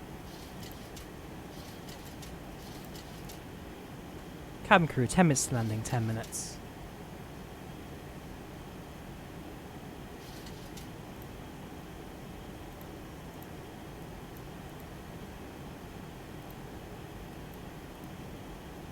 Not bad sound back. Fair enough. Right, try and sort the airports. We're going to be a bit high, so I'll do We a have begun our final descent into your destination. manual vectoring. Passing through the cabin to collect any trash one final time. Please ensure tray tables are stowed and seats are in the full upright position. Please also store any carry-on items either in the seat back pocket or under the seat in front of you. Cabin crew, 10 minutes landing, 10 minutes. Oh right, you can sit after that message, okay. Well, there's the runway, so well, almost certain not going to make that. Let's us switch to heading select mode and let's fly south. Heading modes 180 and set that to manual. Manual? Hang on. So it's navigation, heading.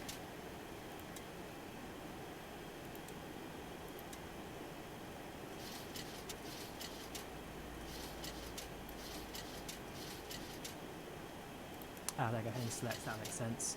Right, 180. Continue our descent.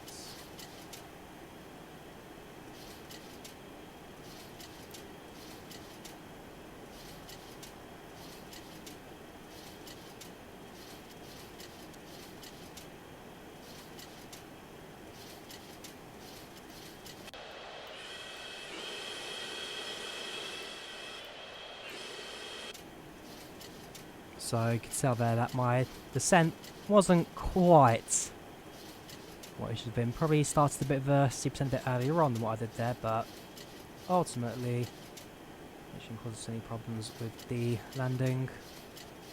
What's the wrong way heading? I need that anyways, that.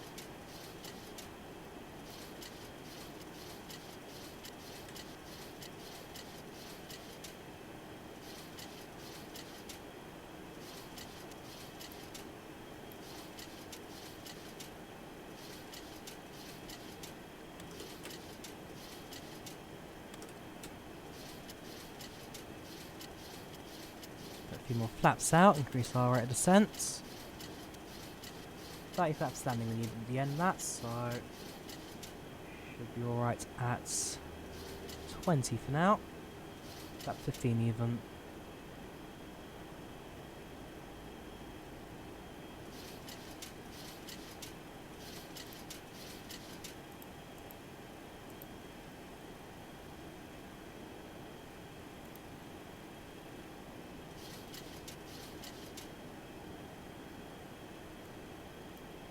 Route 7,000. We'll get to about 5,000, make a left hand turn. Slug plane to 270.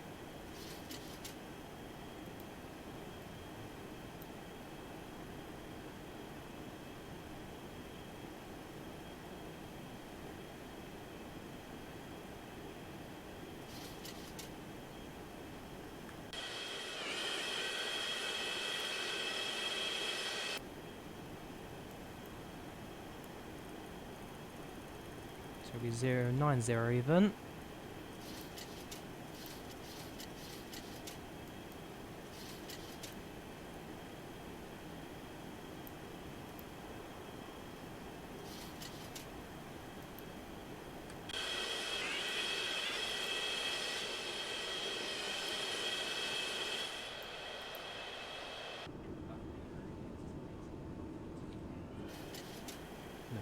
good.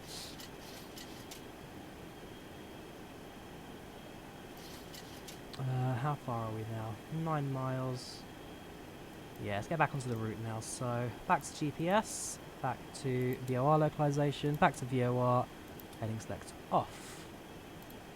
And now get the aircraft onto a inset course with the glide slope again. Slow tone down further. 150.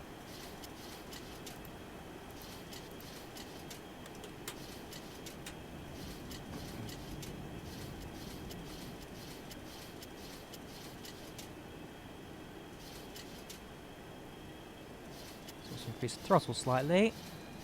Just provide some engine's power without the need for stalling.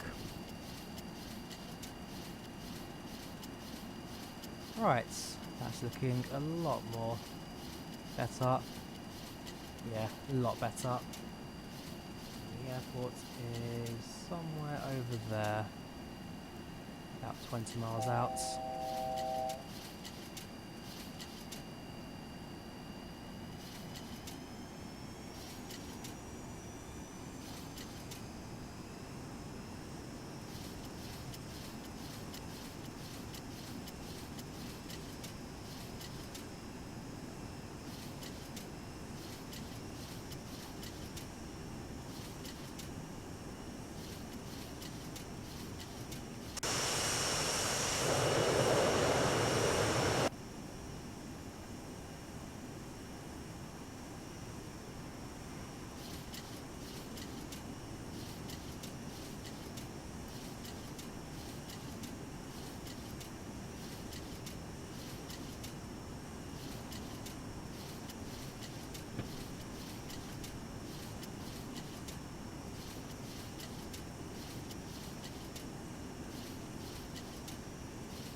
You can see the trim there keeping the aircraft balanced.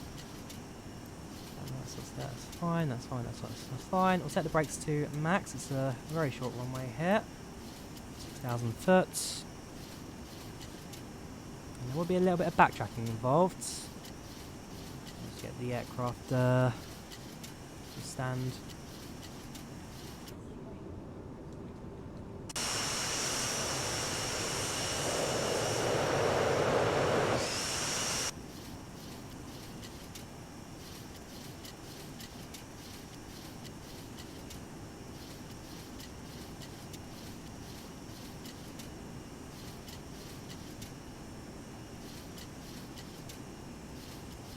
Do I like Coldplay? I wouldn't say they're a top favourite brand of mine, but some of their music's decent.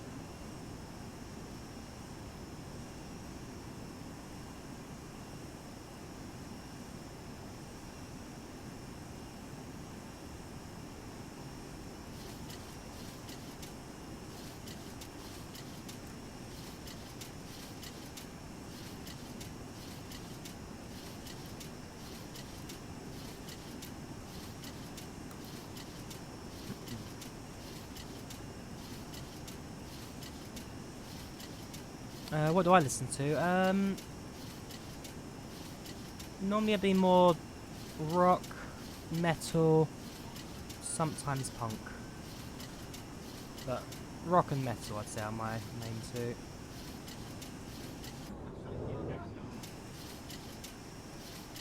we go. Left hand turn. Now get aligned with the runway. Go to plan.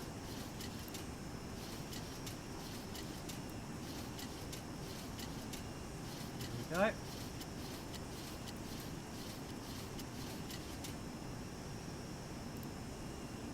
Gear down, flaps down, speed down to 3, 2. And whoops, manual control at this point. Right, pre-landing checklist. Gear down, 3 greens, flaps set. Speed is set, altitude is set, no pappies, so nothing for us to really guide ourselves with. Takeoff pilot alarm finally pops up. Whoops. Cabin crew, please be seated for landing. 1,000. Okay.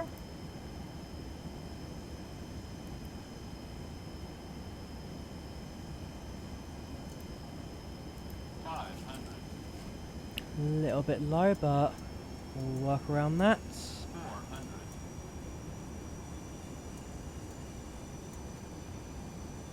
No pappy lights there. It really is an airport in the middle of nowhere. 300.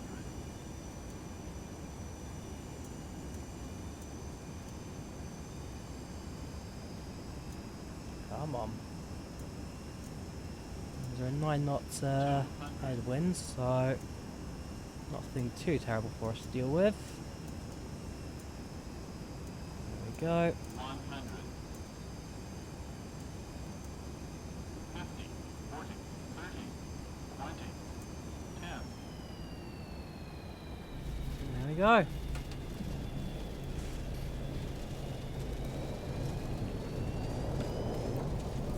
Why is my rudder not working?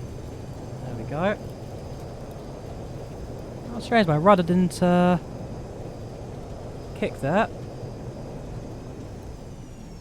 80 knots, reverse thrust cuts. Use up the entire length of the runway there.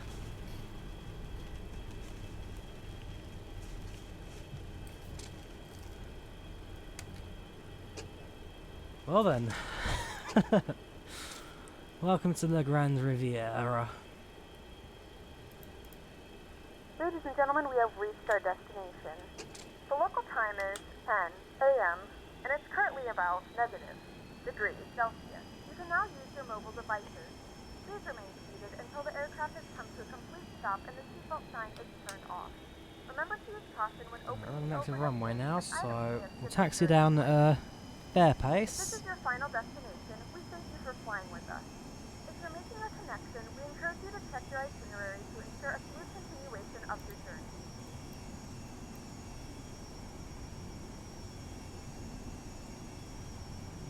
Which not everything has presets, which it has. Flaps will keep down so we exit the runway.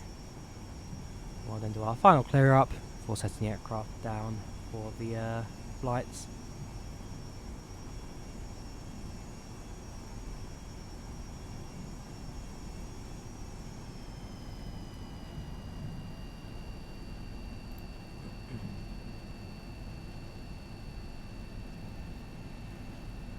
There we go. Here's an exit point.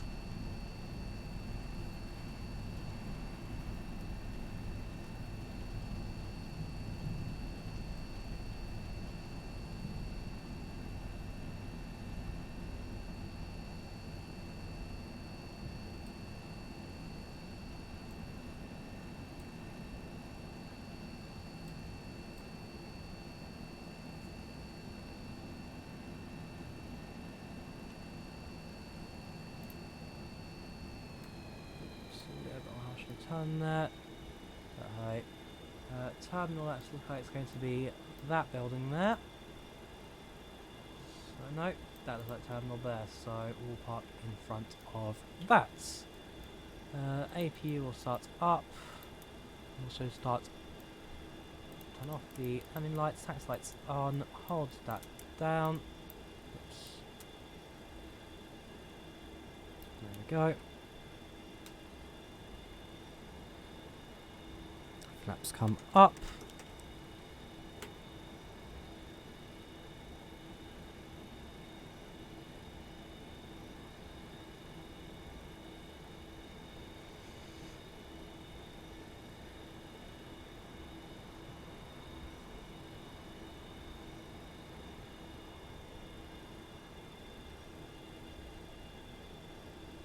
And then into the stand.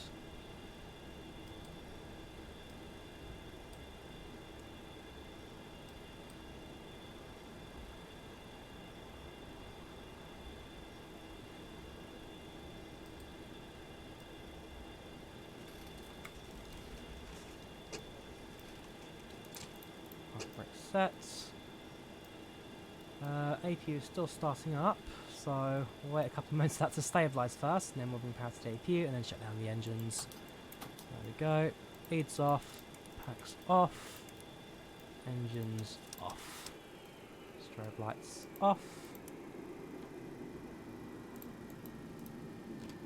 Cabin crew disarm doors and cross check. Ladies and gentlemen, welcome to La Grande Riviere. Flight time today was about 1 hour and 30 minutes, so we have landed slightly ahead of schedule, and we thank you for flying with Inuit Air today. If you're continuing on journey with us today, then we'll be deboarding aircraft shortly for you then to board up later. Otherwise, if you're leaving us here, thank you very much for flying with us today, and we hope to see you soon, which you've cut off the end of. Oh well, you try. Sometimes you win, sometimes you fail. Cabin crew disarm doors and cross check. Ladies and gentlemen, welcome to La Grande Riviere. Flight time today was about 1 hour and 30 minutes, so we have landed slightly ahead of schedule. That's fine. That's all fine. Inuit Air today. If you're continuing on journey with us today, then we'll be deboarding aircraft shortly. Open the door. Let us also control the air stairs, so I can extend those.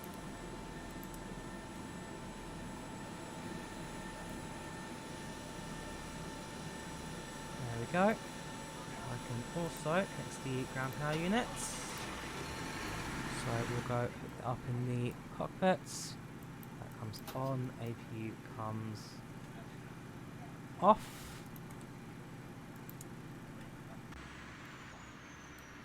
My spoiler's still up there. And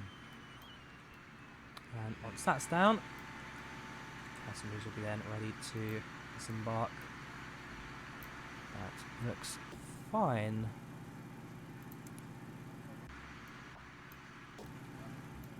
What done there? I want to set there. No, not position, sorry. I want to turn off the collision.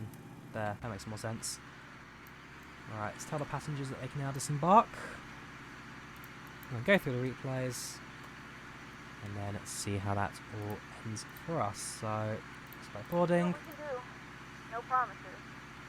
Passengers deboarding. It says they're off 6 minutes, so yeah, definitely landed a little bit early. Overall, not a bad flight that. The landing was a little bit sketchy for my liking. A bit low, and then the rudder not kicking in was not exactly what I was hoping for. There goes our fancy approach path for that as well. So, coming in a little bit high, so you do a quick loop around. If it works, it works. Yeah, not a terrible flight, not by any means, especially for the 732, which I'm not 100% on, but certainly trying. And so I think tomorrow I'll definitely do another 732 stream, which will be the second leg of this flight, and then yeah, we'll see where it goes from there. So let's finish tracking. So we'll finish flight on Project Flight. That looks good. We will finish the flight on PAX. So end flight, yes. Extreme tax conditions, slightly ahead of schedule. Extreme tax conditions, of course. Yeah, otherwise I think everyone was alright with that. 2 to 3 minute landing. I think it was like 1.3 G, so not terrible by any means. 1 minute 42 in the air.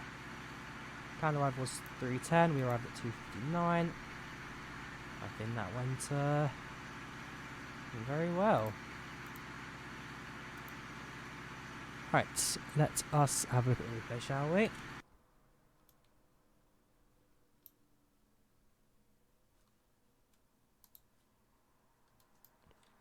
Spin it back a bit further, maybe, when we're in the air, hopefully. A little bit closer. A little bit more.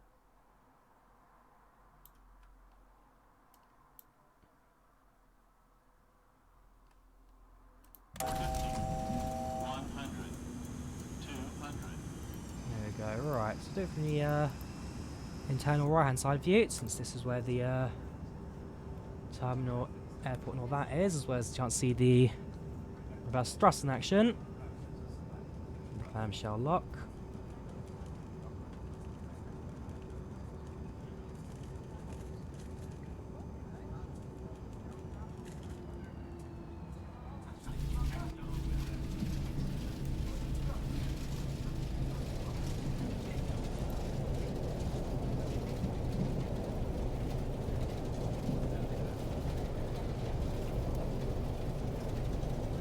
Yeah, we're not on the centre line anymore. I think the landing itself wasn't terrible, and then of course the heavy braking as we head towards the end of the runway.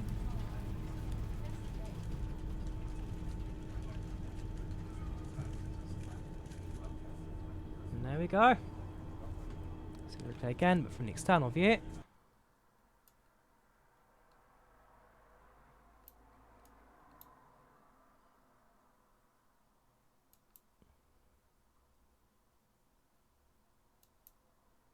A little bit further. There we go.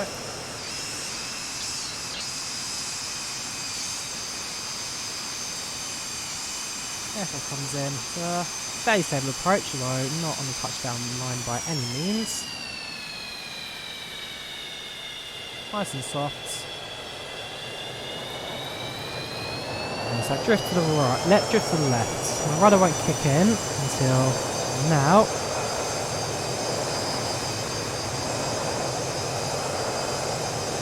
Yeah, that rudder, I'm afraid, does slightly take away from that, but overall, as I say, it's not a terrible landing, not by any means. The flight itself, again, wasn't too bad either. Just need to work on my descent a bit. So, knowing when's the best time to start our top of descent, as well as managing the speed of that. But overall, I think that was a more than decent landing. So, hope you guys enjoyed this live stream. As I say, tomorrow I'll be doing another flight in the 732, so do tune in for that. Probably around the same time as this one. We'll start it, 2:30 UK time. And yeah, hopefully tomorrow's flight will be a little bit more standardised.